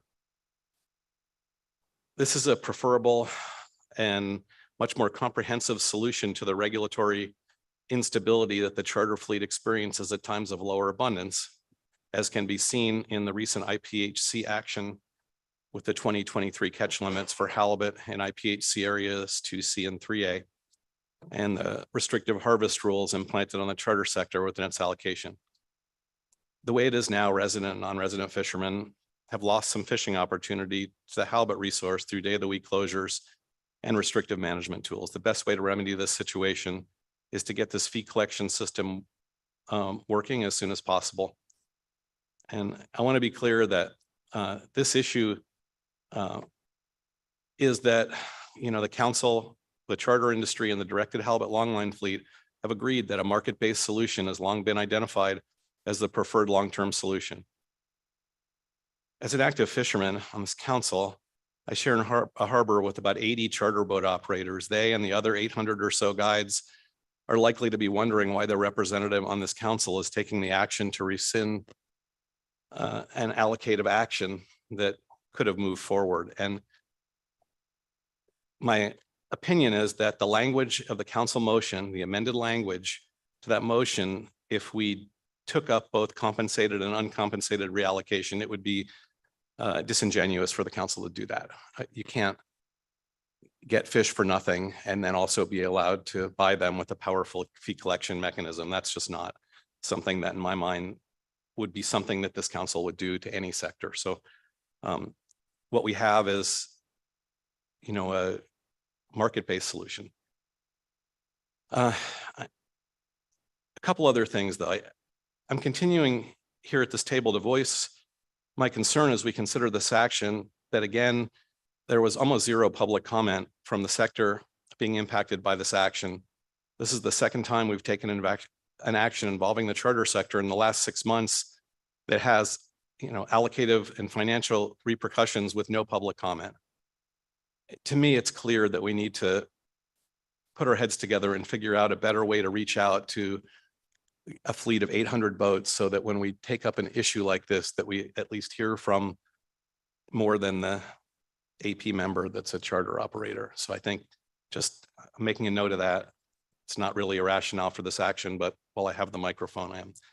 And with that said, there is a non-allocative issue contained in the halibut catch sharing plan review that does need to be addressed in the future, particularly the timing and frequency of obtaining next year's regulations. It's my desire to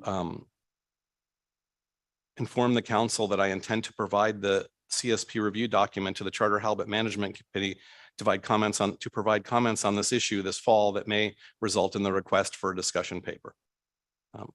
Other than that, I just wanted to thank the various industry participants that weighed in favorably and went directly to our Alaska delegation for their real and sincere efforts to get the RQE funding mechanism passed through Washington, D.C. That would be the United Fishermen of Alaska that wrote a letter in support, the longline fishing industry groups, and the charter organizations that spent time and money to try to support something like this. And the AP and the council for giving careful consideration to this unusual request to rescind a prior motion. I've never heard us do this before, and it's a little unusual, but many things with the charter industry and the way that they're integrated into our fishery management process is a little bit different than everything else. So I appreciate your indulgence, Mr. Chairman. Thank you, Mr. Mesereau. Are there any questions on the motion? Okay. Ms. Trebnicka. Thank you, Mr. Chair. Maybe this is just a point of clarification in your and your rationale, Mr. Mesereau. I think you mentioned bringing back this review to the Charter Halibut Committee in regards to the timing of management measures. Is that is that the intended procedural route for that, or is it, are you just opening up the discussion specific to the timing issue and not, this action will fully rescind the review? Is that clear, I guess? Through the chairman, thank you, Ms. Strumnick. It's actually a great question because it is relevant to the advice we've gotten for rescinding something. And my understanding was that the way that we handled this when it came up was that we made a motion to accept the CSP review. And then the motion that I'm rescinding is specific to the allocations within it so that we can rescind this motion that's in front of us. And there's nothing that would prevent us. Well, there's nothing that would prevent anyone at any time from bringing back a request for people to look at it to the council. And all I'm doing is just signaling that we talked about doing this when we took up the initial CSP review. I neglected to do it because we had to deal with some strange management measures this year for the reasons that you understand. And so I'm just going to bring back that intent to bring this up in the fall, just to get something in front of the council for consideration. But I think we can do this the way that I've proposed it. I just wanted to foreshadow that I intend to follow through on my request to have the charter committee take a look at that. Any further questions? All right, any amendments to Mr. Mesereau's motion? Okay, comments on the motion? Ms. Baker. Thank you, Mr. Chair, and thank you, Mr. Mesereau, for the motion and for speaking to it. I appreciate this, and I, for one, am pleased that the legislation has finally been enacted in terms of fully implementing the RQE program. And as Mr. Mesereau mentioned, this fee authority was an important step in that process. And some of you might remember that full implementation of the recreational quota entity program is a priority for the state of Alaska in terms of working through this council. And so I appreciate all of the effort that has gone into that. And also appreciate Mr. Mesereau's discussion of the motion to rescind the February 2022 motion, which although we didn't necessarily have it in front of us, just reminder that motion specifically, there was an action alternative to revise the halibut catch sharing plan allocations in both area 2C and 3A. And so I appreciate the action to rescind that motion for the reasons Mr. Mesereau described, and will be in full support of his motion today. Thank you. Thank you, Ms. Baker. Mr. Twite. Thanks, Mr. Chair. I too support the motion. And in addition to the stakeholders who I think should be thanked for their hard work on this, it's hard enough to get something for Congress to get something through Congress once, much less twice. And I think we should be thankful for the efforts of the Alaska delegation and the Northwest delegation pulling together a lot of bipartisan work, both at the elected officials as well as their staff. We're lucky to have such an effective regional delegation working on these issues on our behalf. Thank you, Mr. Twite. Ms. Kimball. Thank you, Mr. Chair. Thank you, Mr. Mesereau, for the motion. And I'll be brief in my support. I think even though it is a big deal and a big thing to do, and I understand your reticence without having more public comment, I think it follows directly what the council intended in the motion, that if this RQE program went through, that we would not follow through on that portion of the allocation. So I'm pleased that this is happening at this meeting. We can relieve some stakeholders. I I guess, anxiety about this, but I think you almost didn't have a choice. This is what we said we were going to do and you're following through on that. So I appreciate that. Thank you, Ms. Kimball. Okay. I'd just like to add my thanks to you, Mr. Mesereau, for your leadership on this issue and all the hard work you helped corral to get this done. Great job. Looks like we are ready to vote. Mr. Witherell.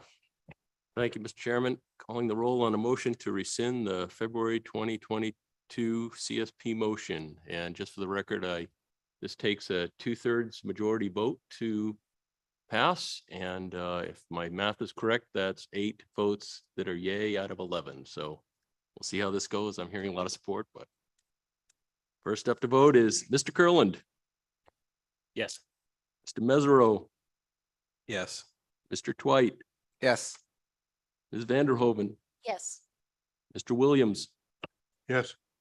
Ms. Baker, Yes. Mr. Down, Yes. Ms. Drobnika, Yes.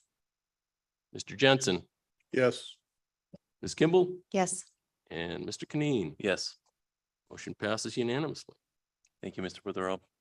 Thank you, Mr. Mesereau. Okay, that covers what I had on the written list from the staff presentation. Of course, we also heard quite a bit of public comment. So I'd like to open for council members who wish to address anything else. Ms. Kimball. Thank you, Mr. Chair. I just have a couple committee notes. The council got a really brief overview, but had the written report from the Partial Coverage Fishery Monitoring Advisory Committee. And I just want to ensure that council members understand that that work will progress and that all of the committee's work on developing those recommendations, unless the council felt differently, our understanding is the agency is taking those into account as they move forward with the project. So I don't have a motion there, but I just wanted to put that on the record. Thank you, Ms. Kimball. Ms. Baker. Thank you, Mr. Chair. And I do not have any motions. I just really wanted to make a couple of comments to recognize and appreciate some of the public testimony we did receive for staff tasking today.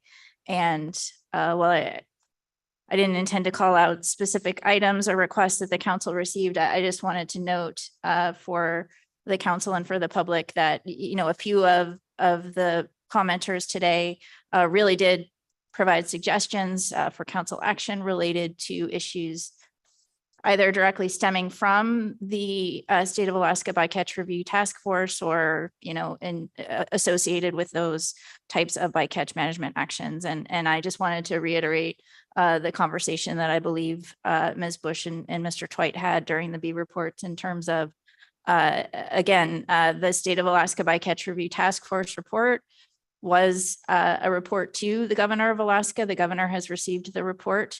And we are currently supporting Commissioner Vincent Lang in his work with the governor to work through the recommendations. There's a lot there. There's a lot of really good suggestions. And I just wanted to acknowledge the suggestions we also received here at the council to build on those. And I would anticipate ideally in the next month or so, and hopefully before the April council meeting, we'll be able to, as the State of Alaska participants in this council process, have some priorities identified from our perspective for recommendation to the council.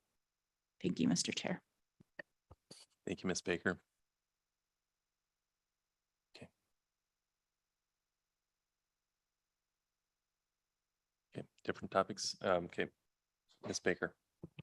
Thank you. And again, related to that, we also received testimony as we often do in staff tasking today in terms of providing very specific examples where our process may be really difficult to access or particularly challenging for some members of the public. And I don't have specific recommendations to make, but I just hope that we as a council, I know I appreciated those specific examples because sometimes those of us who have been doing this for a long time don't even recognize that some of our pretty well-established processes may present particularly difficult challenges for people. So I've taken notes on those particular recommendations. I'd like to follow up with our staff. And just really wanted to encourage people to continue providing those, because as many of you know, we are undertaking an ongoing process to process improvements, if you will, to make our process more accessible. So I just wanted to express my appreciation for those specific suggestions today. Thank you. Thank you, Ms. Baker, and thanks for bringing that up. I appreciate it, as I think the rest of the council likely does.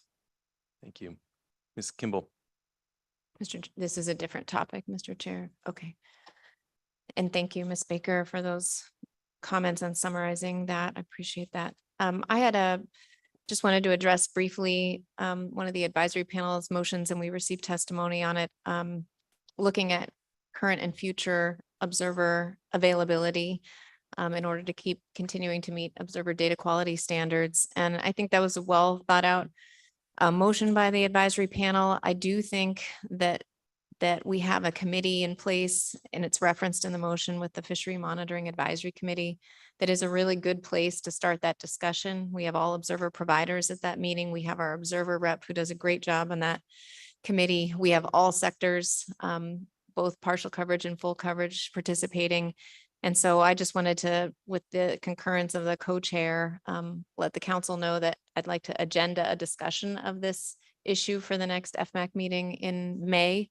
If something comes out of that the council could bite on in terms of a discussion paper or regulatory amendment, the committee could make the council aware. But I think that's the right group of people to start this discussion and really get ideas on the table. So that would be my preference with the concurrence of Mr. Twite. Mr. Twite. Those are my sentiments as well. Okay, thank you, Ms. Kimball. Ms. Strubnica.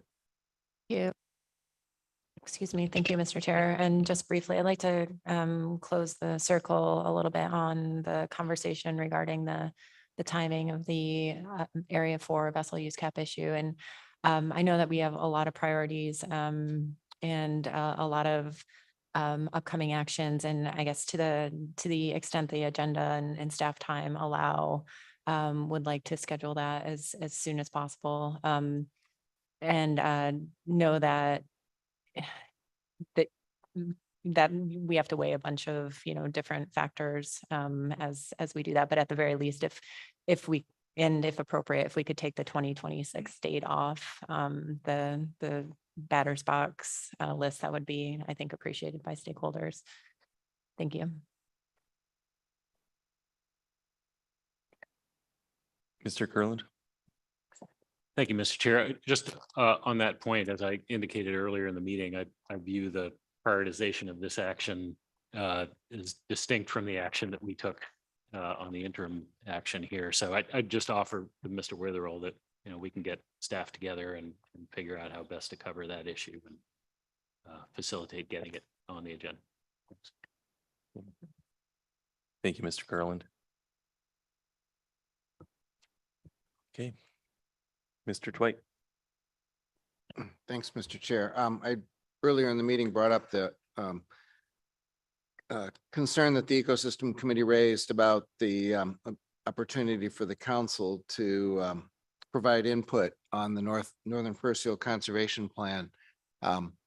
And just was wondering if the agency had any thoughts at this point about whether the public comment period could be structured in a way that it overlapped enough with a council meeting that the council would have that opportunity. Through the chair, Mr. Twite, we would certainly try to do that. I can't tell you right now exactly when that's going to be, but we heard the request and definitely recognize there's interest in that. That's appreciated. Thank you. Yeah. Thank you, Mr. Twite. Anything further? Ms. Kimball. Apologize, Mr. Chair. One last thing, we were provided in the staff reports for this on the LKTK task force work for the protocol and the draft on ramps. And I was trying to see whether there was a situation in which we could release that work to the public for that longer comment period earlier. But after hearing the staff's, rationale for why that would come back to the council, that they've made some substantive changes, to how it might have on-ramps into our management process. It does seem like the process that staff has laid out is appropriate, that we would see that back and then release it to the public for an extended amount of time and hope to get a lot of comment back and then adopt it at a later meeting. And that timing is up to the chair. But I just wanted to close that loop as well, that I explored maybe a quicker process for that, but I'm taking those comments back. Thank you, Ms. Kimball. Okay. Mr. Witherell, anything else? That concludes my list, Mr. Chairman. Okay, thanks. Just a couple of announcements here at the end. So while announcing the council's selection of a candidate for the newly designated AP tribal seat, the council wants to acknowledge all of the well-qualified nominees put forward by tribes and tribal consortia from across the state. Council also really appreciated the many letters of support from tribes, tribal consortia, and members of the public who wrote letters of support for the various candidates. Council considered all of the materials submitted when making its decision. With that, I'm pleased to announce that the council has selected Shawan Jackson Gamble to serve in this capacity. Also, Scott McKelvey has been appointed to the Charter Halibut Management Committee as a representative for Area 2C. With that, David, Diana, thank you so much again. You and your staff have done another fantastic job. Really appreciate it. Certainly appreciate the work of agency staff as well. And of course, couldn't do any of this without the input from the public. Thank you all. Thank you, council. See you in April. And there's lunch at noon.